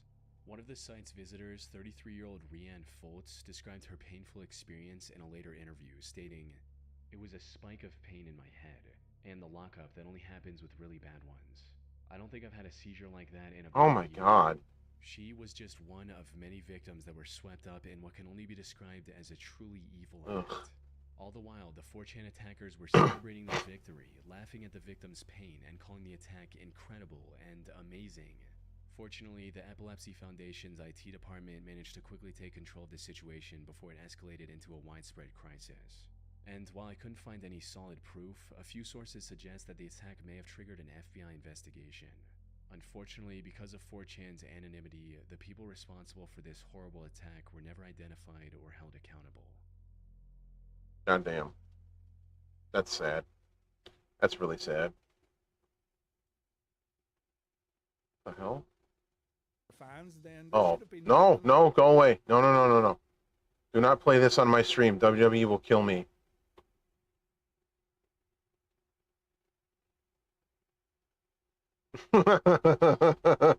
I don't know. Oh, screw that. I'm not watching that shit. Where'd it go? Here we go.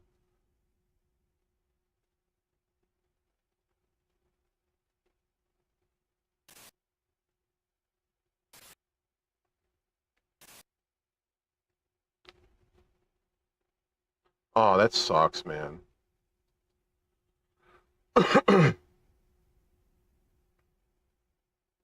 Yeah.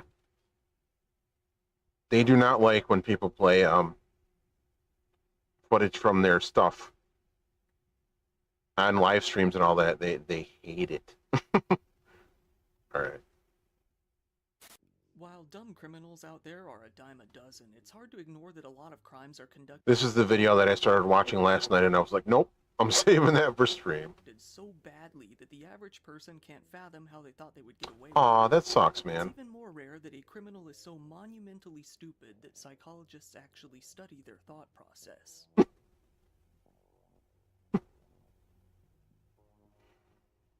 Hmm.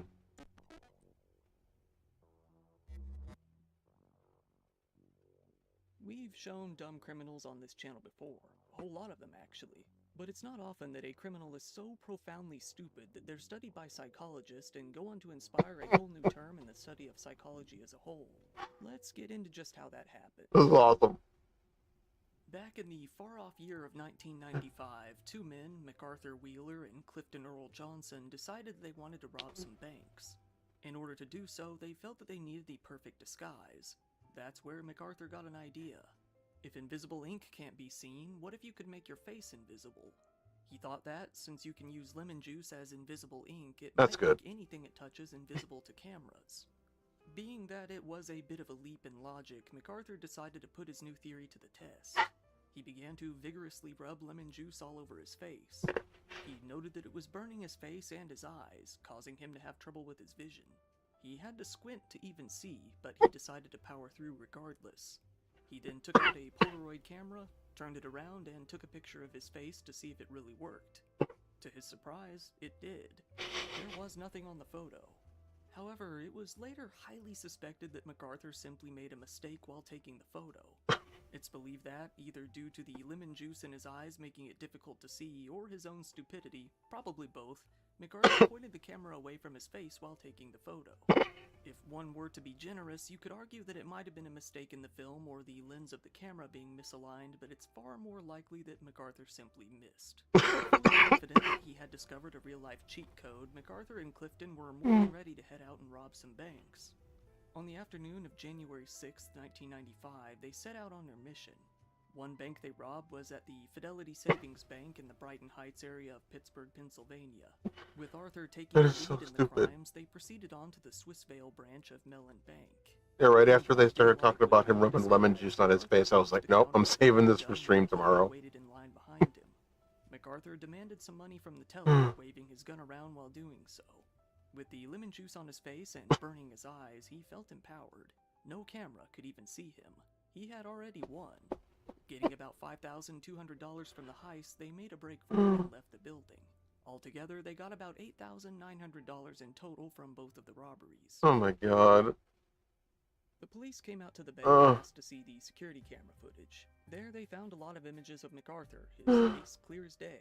With a clear photo of his face and his 5'6", 270-pound stature, he wasn't exactly the kind of guy that would blend into a crowd if people were looking for him. A few months later, they decided to broadcast his photo and the details of the case on a local TV show called Pittsburgh Crime Stoppers, and it was actually only a matter of minutes before MacArthur was identified as the man in the photo. Less than an hour after Oh shit. the police were making their That's way amazing. to MacArthur to arrest him. When they approached him, he said that he wasn't the man who robbed that bank, fully confident that they had no evidence against him. Yeah, for He real. presented his photograph from the security camera footage and asked, "Is this you?" He was floored. All the color drained from his face as he screamed, "But I wore the lemon juice. I wore the lemon juice." As the cops threw him into the back of their car. It wasn't too long before they were on Clifton's trail as well. Once he was arrested and went to trial, Clifton did only plead guilty to the robberies they knew of. Oh, He man. admitted to committing some robberies the year prior in 1994 as well. While doing so, he testified against MacArthur, sealing his fate. Clifton Yeah. had a 5-year prison sentence for himself. He really only acted as backup during the robberies. Given that MacArthur had been the main participant, he was hit much more harshly. Oh. He was given a 24-and-a-half-year prison sentence. Wow. After the two went to jail, a summary of the robberies was published in the 1996 edition of the World Almanac. A man named David Dunning, who was a professor of social psychology at Cornell University at the time, came to stumble upon the story that way. Intrigued, he decided to look more into the case, checking out a few local newspapers from the Pittsburgh area at the time. Oh my god. Reading about the case, Dunning was hit with inspiration. he began to formulate a theory. He later explained his thought process, saying, "If MacArthur Wheeler was too stupid to be a bank robber, perhaps he was also too stupid to know that he was too stupid to be a bank robber. That is, his stupidity protected him from an awareness of his own stupidity." Dunning decided to get the help of a graduate student named Justin Kruger to organize a research program to prove whether or not this theory had any merit. They wanted to see whether someone's perception of their own competence could be measured against their actual competence. Oh, man. They ended up publishing their study in 1999. The paper included the line, "Not only do they reach erroneous conclusions and make unfortunate choices, but their incompetence robs them of the ability to realize it. Instead, like Mr. Wheeler, they are left with the mistaken impression that they are doing just fine."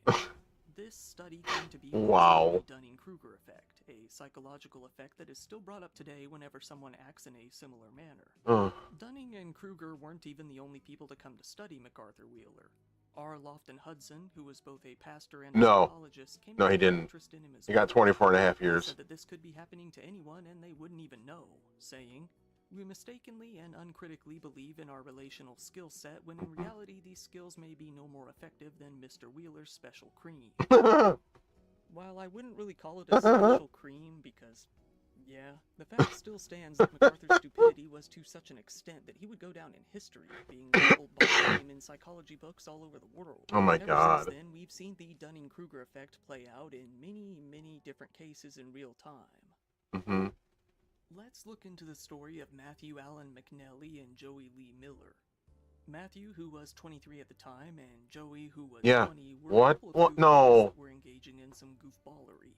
They were both seen by a witness who called the police, saying that the two men were attempting to break into a man's apartment in Carroll, Iowa. Yeah, I've actually heard of that before. I didn't know that's what it was either. Paint on their face, it was actually much weirder than that. Matthew and Joey had simply taken some black markers and drawn squiggles all over their faces. Needless to say, having some lines on your face doesn't really do a lot to hide your identity. The police went out to the area, coming across a car along the way that matched the description of the suspect's car. The cops pulled over, finding the two young men covered in marker inside. Not only were they dumb, the two were both fairly drunk as well. They arrested the two men at gunpoint as they had just attempted a robbery moments before. Oh my God. Turns out they had even used permanent marker, meaning the police couldn't get it off for the mugshots. A police officer called the two men Dumb and Dumber, leading to the media running with that moniker. It was widely agreed upon that these were the worst disguises ever. Jokingly, the local police chief said, "We are very skilled investigators," and the black faces gave them right away. To a local radio show, he added, "I've been the chief here almost 25 years, and with the department 28.5 years, and I've seen a lot of things that make me laugh and weird things, but this was probably the best combination of the two. Strangely weird and hilariously funny all at the same time. The face thing is what sets it apart." Yeah, demolition rejects, yeah. The two were charged with attempted burglary, with Matthew getting an extra charge of driving while intoxicated. The charges were later attempted second-degree burglary, and the two were released on bail. After a while, the judge just dismissed the case against them entirely, saying that there was no physical evidence that they were trying to break in anywhere. Given that there was no real evidence and that neither of them had a weapon and nobody was injured, they just kind of let it go. That's funny. Like they're too dumb. We gotta get them out of here. Which brings us to the case of a Florida man, maybe? In Holiday, Florida, at the Holiday gas station to be specific, a burglar was prowling around. This person, who was dressed up in a pilot-style jumpsuit and a bandana, walked into the store and told the clerk to put her hands up. This person then demanded cash from the register, and the clerk handed it over fairly swiftly. One strange aspect of the case was that the person didn't have a weapon and never even claimed to. The most strange aspect, though, was much like Matthew and Joey, this person had drawn on a beard with a permanent marker. The robber then hopped back into their car and sped south down the highway. Without much to go on, the police took the suspect. Why? Why, dude? Come on. And a heavy-set build. However, it wasn't too Why would you do that? Noting that while they did assume the suspect was a robber, they didn't actually know for sure. They said, "We are still looking for tips, and the suspect may be a male or a female." Just go and buy a fake beard. This case is that the disguise might have actually worked. The suspect in this case was never actually caught. Oh It's no! more likely that this wasn't due to the fake beard and more due to the fact that this was a random highway robbery with very little Okay. photo and video evidence to go on. It could have just been a random person on the highway on a long trip. It's like you could just take photo editing, any kind of photo editing software, and fix that. Oh.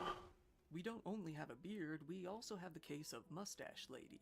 Out in Boston, a robbery was taking place at the Webster First Really? Federal Credit Union. That sucks. In broad daylight, at about 1 p.m., a woman entered into the bank and handed the teller a note, threatening to end her life if she didn't hand over some cash.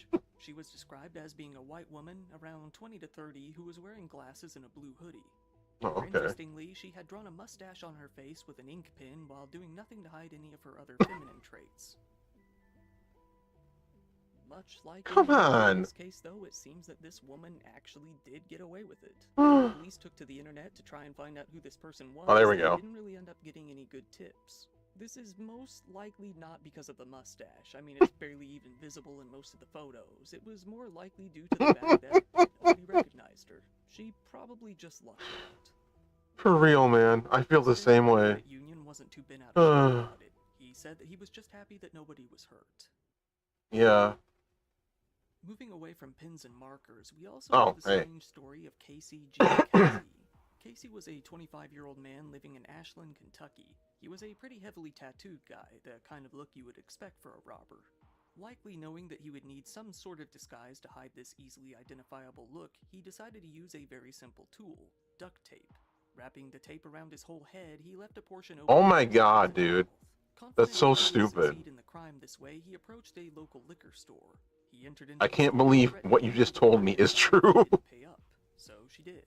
Another employee, though, wasn't having it. When Casey left the store, this other employee chased him down, beat him up with a baseball bat, and held him there in a chokehold. Probably Marker, yeah. The police For real. arrived and found that Casey didn't have a weapon in the first place. Not only that, but his duct tape was very easy to remove as it had gotten pretty loose from all the sweat.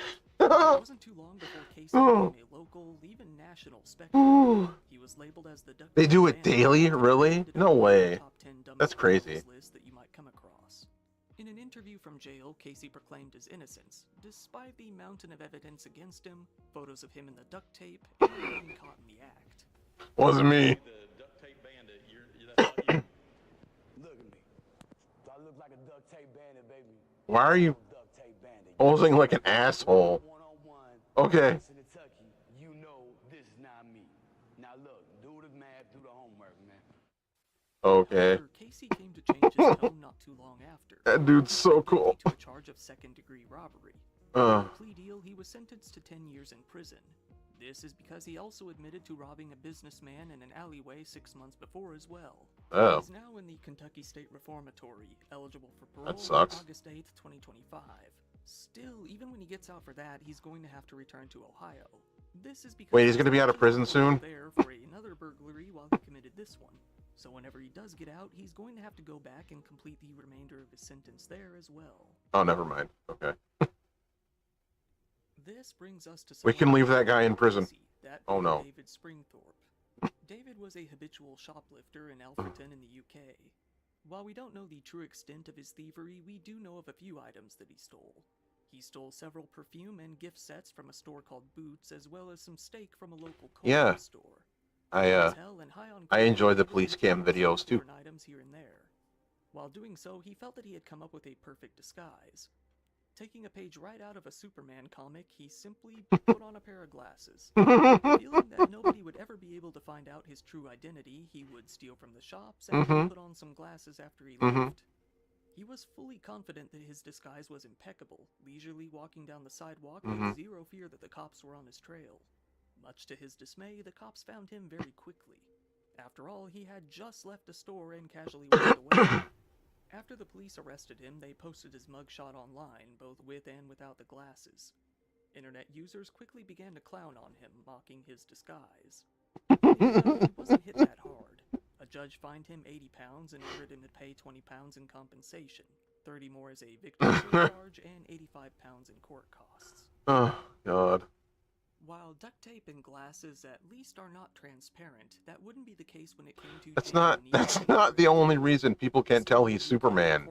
It's like a whole thing. They explained it. 41-year-old It's like this whole facial like thing that he does. It's part of his powers. Both having been part of various burglaries in the past, the two decided You can't they just put wanted to glasses on like together that. once more. So they set out on their journey, getting plenty high on some stolen prescription medication and drunk on alcohol along Oh, the way. nice. Realizing that they hadn't thought about disguises, the two men realized that they needed to think quickly. Gareth, realizing that you actually need to hide your face, snatched the scarf and wrapped Yeah, it I around know. his head. Jamie, though, a bit on the dumber side, picked up a completely transparent plastic bag that went over his head. Not only was his whole face completely visible, he was also having trouble breathing. He picked his phone up at a worker, claiming that it was a gun despite it being... Oh, God. The two men then demanded money from the cashier. Things quickly fell into chaos when the woman hit the attendant. Jamie then headbutted her in the face before leaving her. The cashier, though, gave him a pretty good Yeah, hell yeah. The scuffle ended with both men grabbing Kick his some ass. booze and running out of the store. The police came out and checked the security camera footage from the store. Seriously. Jamie there and all of his That, oh my God. I cannot believe these people. I can't believe this is real. Jamie quickly squealed at Gareth, leading to him being arrested as well. The detective on the case told the media that the disguise was the most ridiculous one he had ever come across in his Oh, I'll entire bet. career. I'll bet it was. The two men's trials eventually came about. Jamie was convicted on a robbery charge and was sentenced to 2 years in prison. Gareth, who appears to have been a drifter, was lucky enough to secure himself a room and was sentenced to 2 years himself. God. Believe it or not, we have a very similar but different case. This being the case of Patrick S. McGuire. Why would you see a clear plastic bag and think it was going to work? Living in one of the most dangerous parts of St. Louis, Patrick had at least 14 felony charges under his belt, along with over You can see through it yourself, and you're going to put it on your face and use it as a mask. Patrick, though, was dumber than Jamie. No, I haven't seen that yet. To put a clear plastic bag over his head, but he did it in a way where the upper half of his face. Come on! Like he even made a hole in the top. Into a local Circle K station, he put another plastic bag over an object in his hand and moved towards the clerk. An object in his hand. Money, getting a measly $60 It's a gun. No, it's not. Actually.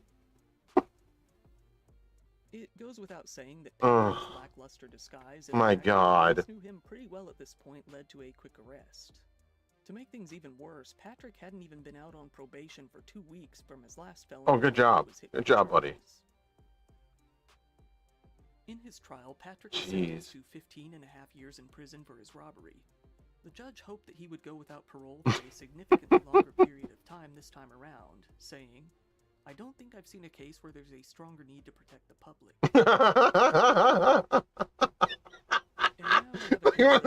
Even the judge is trolling him. Not sure if it's one of the worst costumes ever. Oh, that's cool. I'm going to have to check that out.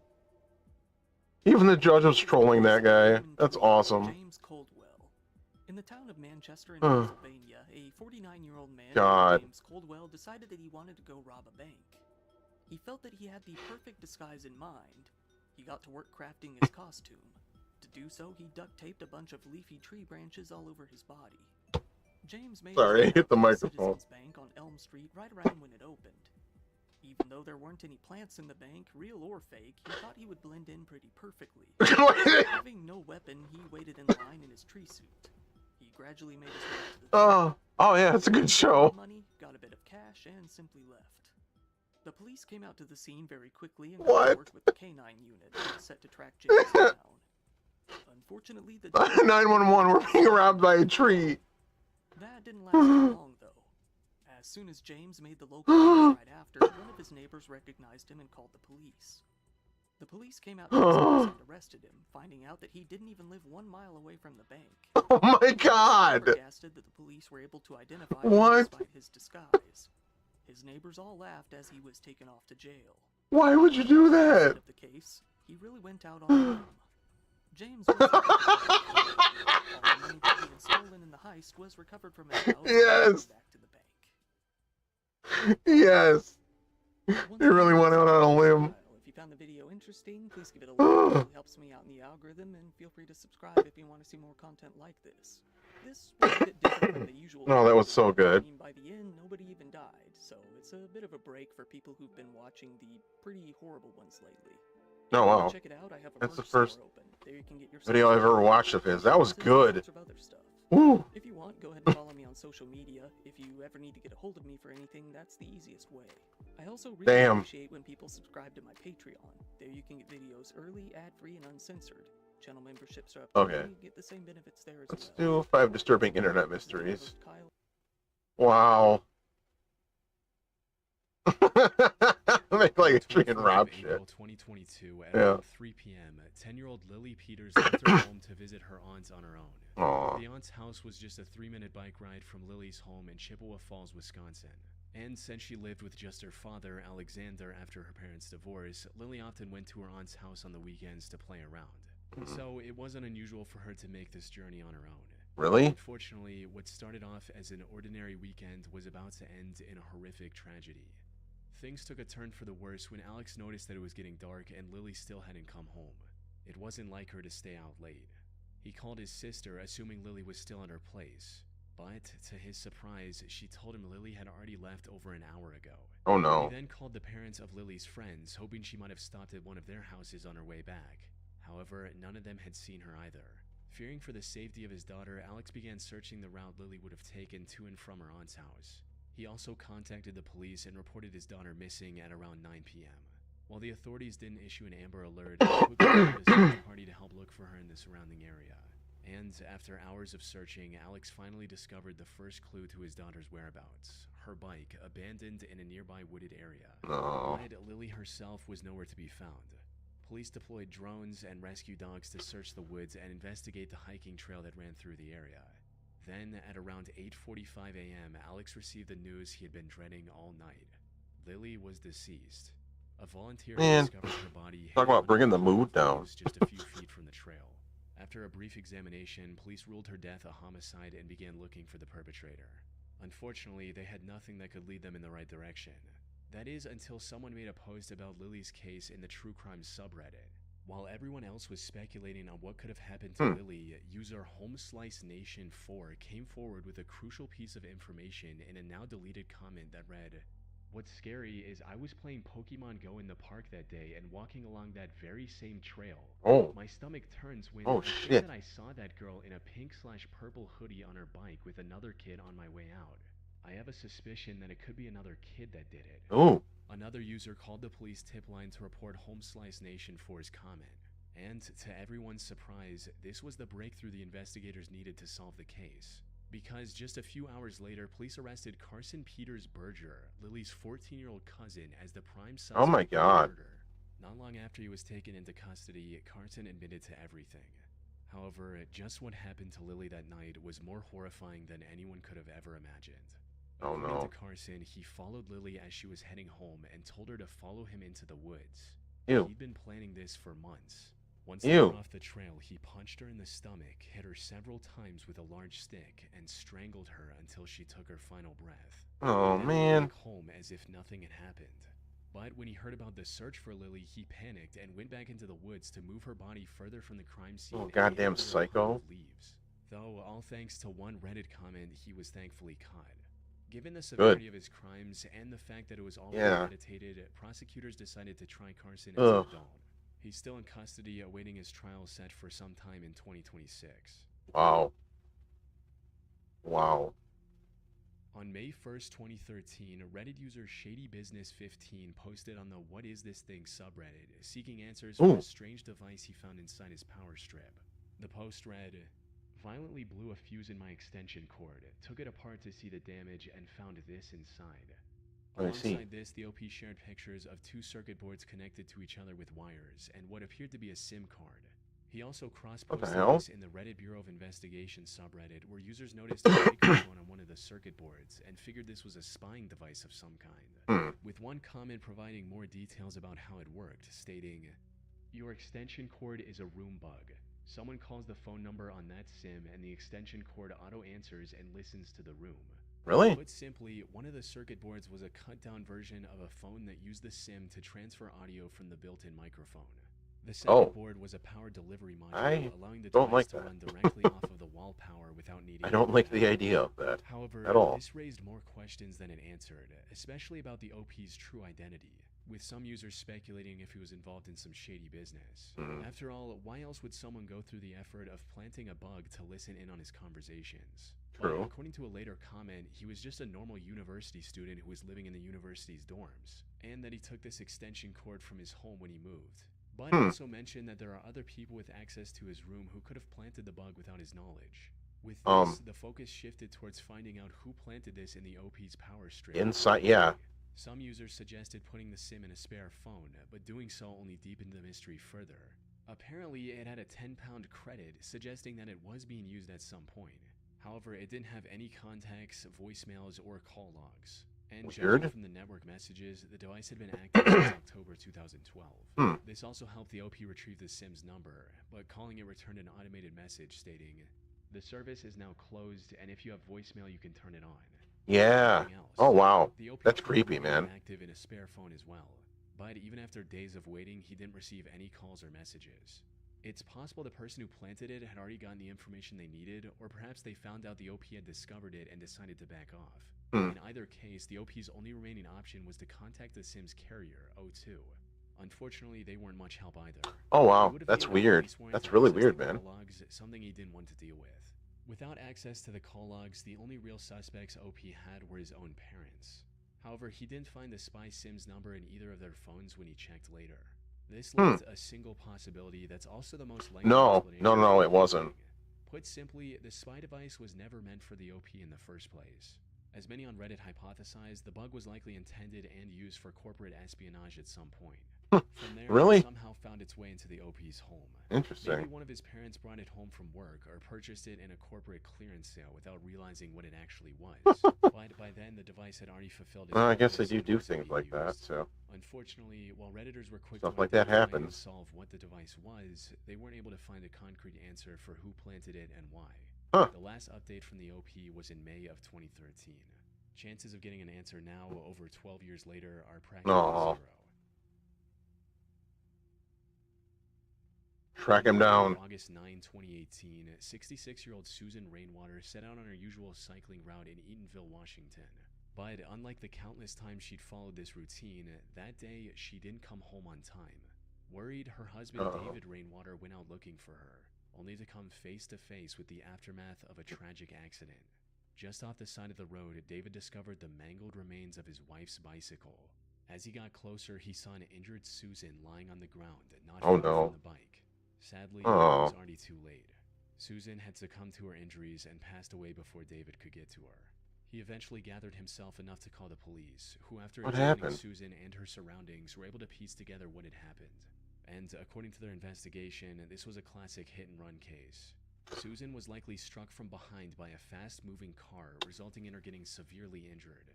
However, instead of stopping and helping Susan, the suspect decided to save himself. Yeah, they are. They really are. Unfortunately, there were no witnesses or nearby CCTV cameras, leading investigators with no leads to follow. Damn. The only clue they found on the crime scene was this one piece of black plastic that likely broke off of the suspect's car from the collision. Investigators tried their best, but they weren't able to figure out what this was supposed to be, let alone what car it belonged to. With no other options, one of the troopers at the scene turned to the internet for help, stating, "Troopers and detectives are still looking for a black vehicle believed to be involved in this morning's tragic bicyclist fatality. If you know anything regarding this collision, please call the Washington State Patrol." While this post received little attention on Twitter, someone reposted the query on the What Is This Thing subreddit, where it went viral and received valuable input from hundreds of users. And it didn't take long for Redditors to figure out that this piece came from the car's headlight bezel. Oh, hell yeah. Notch used to access the headlight adjusting screws. However, figuring out what car this belonged to was still going to be a tall order. Yeah. After all, there are dozens of manufacturers with hundreds of different models. Not to mention aftermarket parts, which would have been practically impossible to track down. But just when it seemed like all hope was lost, the post reached perhaps the only person capable of identifying the suspect's car model from that tiny broken piece. 2 hours after the original post was made, user Jeff's Nuts dropped a comment that single-handedly brought the search to a close. As it turned out, Jeff was a state inspector in Maryland, where his job was to make sure vehicles were up to code before issuing registration. So he'd seen his fair share of headlight bezels at work. And according to him, the piece police found belonged to a 1988 Chevy Silverado. After spotting the resemblance, users forwarded the information to the investigators. Oh, that's awesome. That matched this new description. Then, just 5 days later, the Oh, state trooper announced hell what everyone yeah. was waiting for. They had located the vehicle that struck Susan and arrested its owner. That The is man so responsible cool. for her death was That is 37-year-old so Jeff goddamn Thomas cool. Simon. He first Wow. claimed that he had fallen asleep at the wheel and thought that he'd hit a deer instead of a person. Well, However, even his if... story later changed to where he knew he hit a person, but didn't get out to help because he, quote, did not want to see a body. There we It go. was clear he was just making excuses. You since lying authorities piece of also shit. found a small bag of hard drugs in his car, Oh. suggesting he may have been under the influence at the time. Well, there we go. In the end, he was sentenced to 4.5 years in prison. Not exactly a harsh penalty for a deadly hit and run, but it is better than nothing. Especially considering that if the Reddit user Jeff hadn't identified the make and model of Simon's vehicle and posted his findings to Reddit, there's a good chance he would have gotten Not a nut vendor.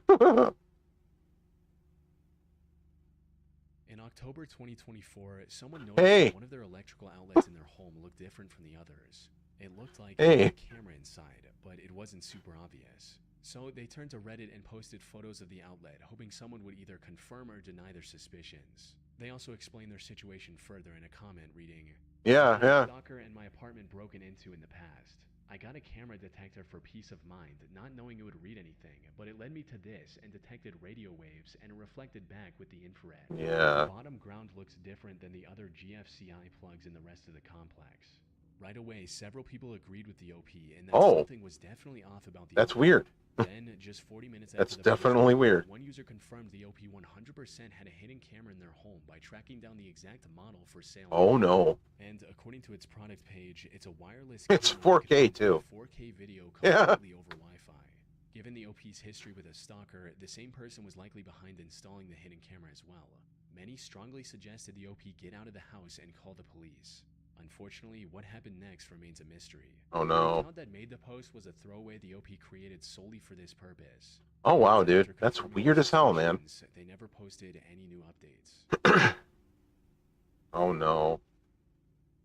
In July of 2012, user Delver of Secrets Reddit account made a post in r/askreddit looking for answers on a strange encounter they recently had. It stated, "Today, a homeless-looking man handed me $50 and this note. Uh-oh. Do any of you have any idea what it means? Dear Reddit, I work in New York City and was dragged into a very curious situation today. I was taking the 1 train from Midtown to the financial district, and as usual, the train was pretty packed. I bumped into a raggedy-dressed man as we got on, and he shot me a quick smile. I thought nothing of it until he went to get off at 14th Street, and he handed me a $50 bill along with a note. What the hell? Before I could even open my mouth to ask him a question, he was gone. Below, you find pictures of both the front and back of the note. I've been looking at the note all day, and needless to say, I have no idea what it means. It's handwritten on a 3x3 square piece of paper with no identifying marks and no watermarks. It There's a might hand-drawn grid and in a color just scheme mean the seven schizophrenia. are combined. The note has random characters written throughout it, and the bottom quarter is filled with random shapes and numbers. Maybe I'm just reading way too far into things, and he was just another crazy New Yorker, but I feel like we need to see if anyone has run into this similar situation. Do any of you have any idea as to what the note says? I'm not making a joke either. After taking a good look at both the note and the $50 bill, some users figured out that the note was what's known as a bifid cipher, and deciphering it revealed a message that read, "Yep. Plenty more money to make. Figure this out and prepare to meet July 19, 56 and 6 hot dog Whoa. stand outside Rue 57 Cafe. Ask for Mr. Input." Whoa. However, before anyone had the time to figure out the true meaning behind this note, Delver of Secrets received a coded message on Reddit. It was likely from the same guy that handed him the note earlier that day. When decoded, this message read, "You have managed to find the message with the help of friends. You changed the Aww. rules, so will I. July 12, 4 p.m. Oh, wait. Find the Blue Jay at 6.5 and 56 and tell him you are the last." Oh. This was packed with clues pointing in multiple directions. For starters, 6.5 and 56 corresponded to 6.5 Avenue on 56th Street in New York. And at that location, there was a salon named Gotham Skin Care. It's Batman. This led many to believe that this whole thing was a marketing stunt for something related to Batman. Oh my God. Shut up. July 19th was 1 day short of the release date for The Dark Knight Rises. One person even called the marketing company for that movie in hopes of getting them to admit the truth. So basically, I was one of the people who got caught up in the whole homeless man give me $50. We had to figure out some sort of code. So after staying up for hours and reading all the comments, I definitely came to the conclusion that this reeks of marketing campaign. Oh, okay. And I have a sneaking suspicion that it's a certain company. Hey guys, what's up? All right, so it's 9:16 here in New York, and I'm about to call Leveraged Marketing Corporation of America. If you look up the address that we're all supposed to meet at later today at 4, this is actually a marketing agency that's right next to it, so it just makes sense that it might be them. And the Dark Knight thing just makes sense too because the movie's coming out so soon. And hi, how are you? I'm calling to make sure that everything is going to be set up for the Dark Knight campaign later today. Yeah, yeah, it's actually right next to your office. At about 4 o'clock today, actually.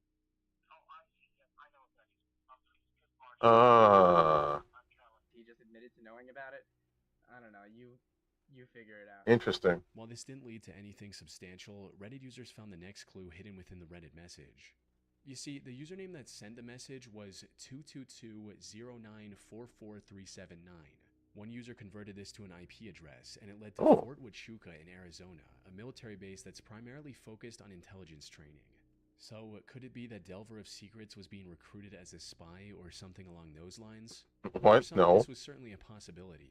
However, another user discovered that a spy exhibition was happening at the nearby Discovery Times Square Museum on July 12th. Maybe this was a marketing stunt for that instead. But this idea was also shot down by another user who claimed to work for the museum, stating that they had nothing to do with this. With no other leads, a group of curious New York-based Redditors decided to meet at the specified location on July 12th to see if anything would actually happen. However, despite dozens of people showing up, including Delver of Secrets, no one noticed anything out of the ordinary and had to go back in disappointment. Now, if this was some legitimate espionage-related matter, a large crowd would have instantly scared off anyone planning to meet Delver of Secrets at that location. So, the whole thing was kind of pointless in that regard. But on the other hand, the gathering all but confirmed that this wasn't some marketing stunt.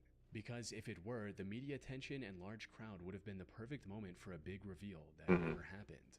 Then, something happened that no one saw coming.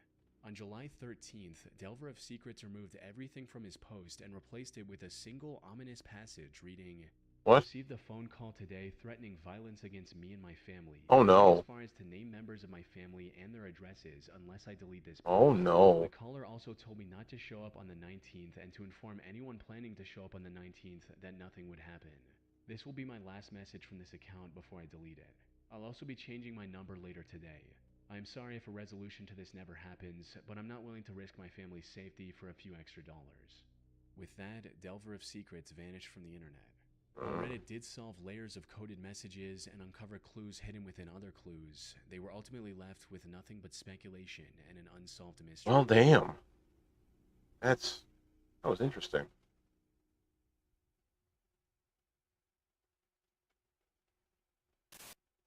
I get out of here. We already watched that. All right. So, apparently I should watch the newest trailer for Weapons.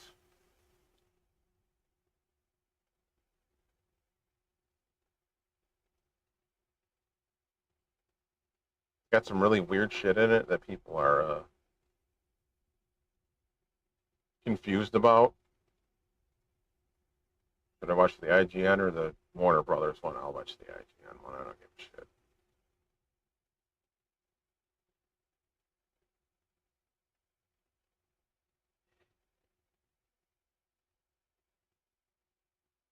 Bloody violence.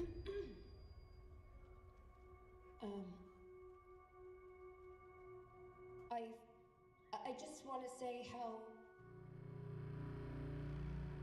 very sorry I am for... She should be locked up until she tells us what happened.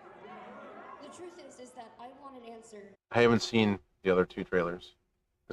I saw the very first teaser. I watched that earlier in the stream, and now I'm watching this one. So, yeah. I haven't seen the other trailers. Just as bad as all of you. We're talking about 17 kids in one classroom. I want to know what happened Hell yeah. in that classroom. Why just her classroom? Why only her? That's what the movie's actually about. I love those kids. This is a true story. Yeah, that's the girl from Wolfman. A lot of people die in a lot of really weird ways in this story, but you're not gonna find it in the news. Sweet. You know, I found out that Barbarian does not have a physical media release recently. And that is just baffling to me, because that was one of the most successful movies of like the last 10 years. Yeah, it is. It's Josh Brolin. No one forced them. Where do you see that I don't? Show me. Where did you go? There's something very, very wrong going on.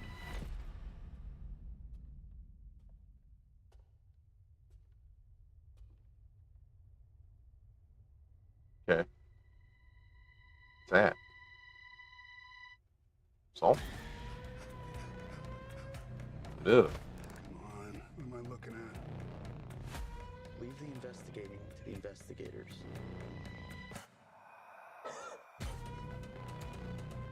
I've never seen anything like that in my life. Oh, God.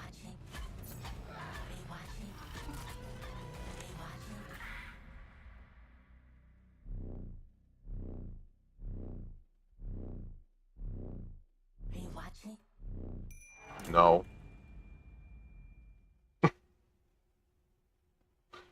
I want to. Looks pretty cool. What's this?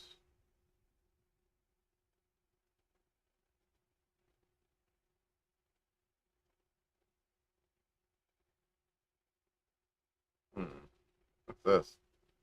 Oh, I thought that was the lead singer of Monster Magnet.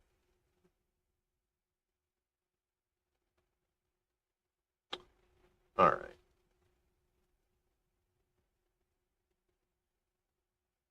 Hey. Oh, that's not the right mouse. I wonder it's not working. Oh, Cracker Milk is awesome. I love that channel.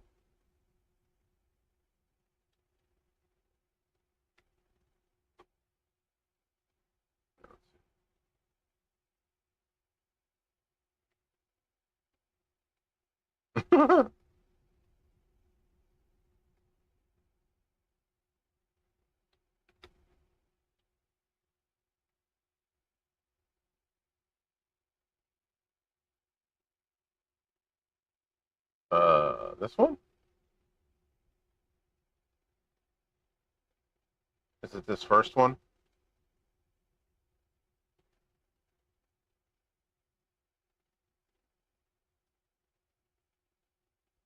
I have no idea. I'm looking at these and I'm just like, well, what is this? At the pictures of the videos.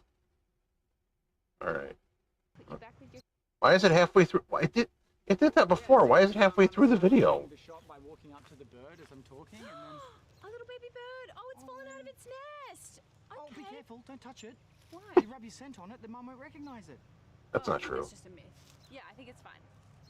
Okay. Just put you back with your family. Gentle. Rise and shine. Who the fuck is that?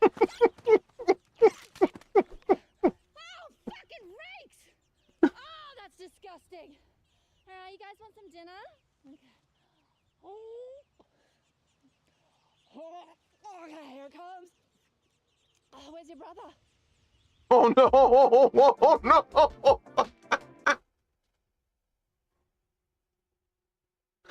Oh no! That was great. Oh, that's so good. All right, that's going to do it for cool Funtime Hangout number 4. I wish the internet was acting better, but you know, I have. Yeah, that was great, man. I have gigabit internet and it was acting like an asshole. But you know, sometimes that happens because YouTube apparently hates me. I don't know why. Sometimes it hates me. Anyway, yeah, man, I really like doing these. I got through a lot of the videos on my playlist. There are some of them that I'm just like, eh. I have no idea why the hell I saved them. But yeah. On to Friday on Midnight Movie Madness, and we will be watching He Never Left, finally. We'll finally be watching He Never Left. And yeah, thank you to Cody for hanging out. Thank you for saying that. I really appreciate that, man. And thanks to Kev too for hanging out. And thank you to all the people who were watching. I saw that. That was very cool. And thank you to the people that watch these afterward for some reason. These get a lot of views, and I don't know why. But yeah, until Friday and Midnight Movie Madness on Discord, I will see you later. Thank you all for watching.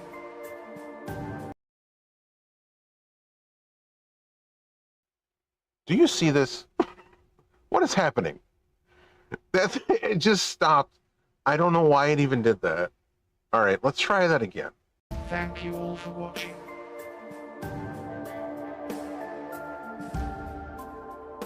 I will see you later.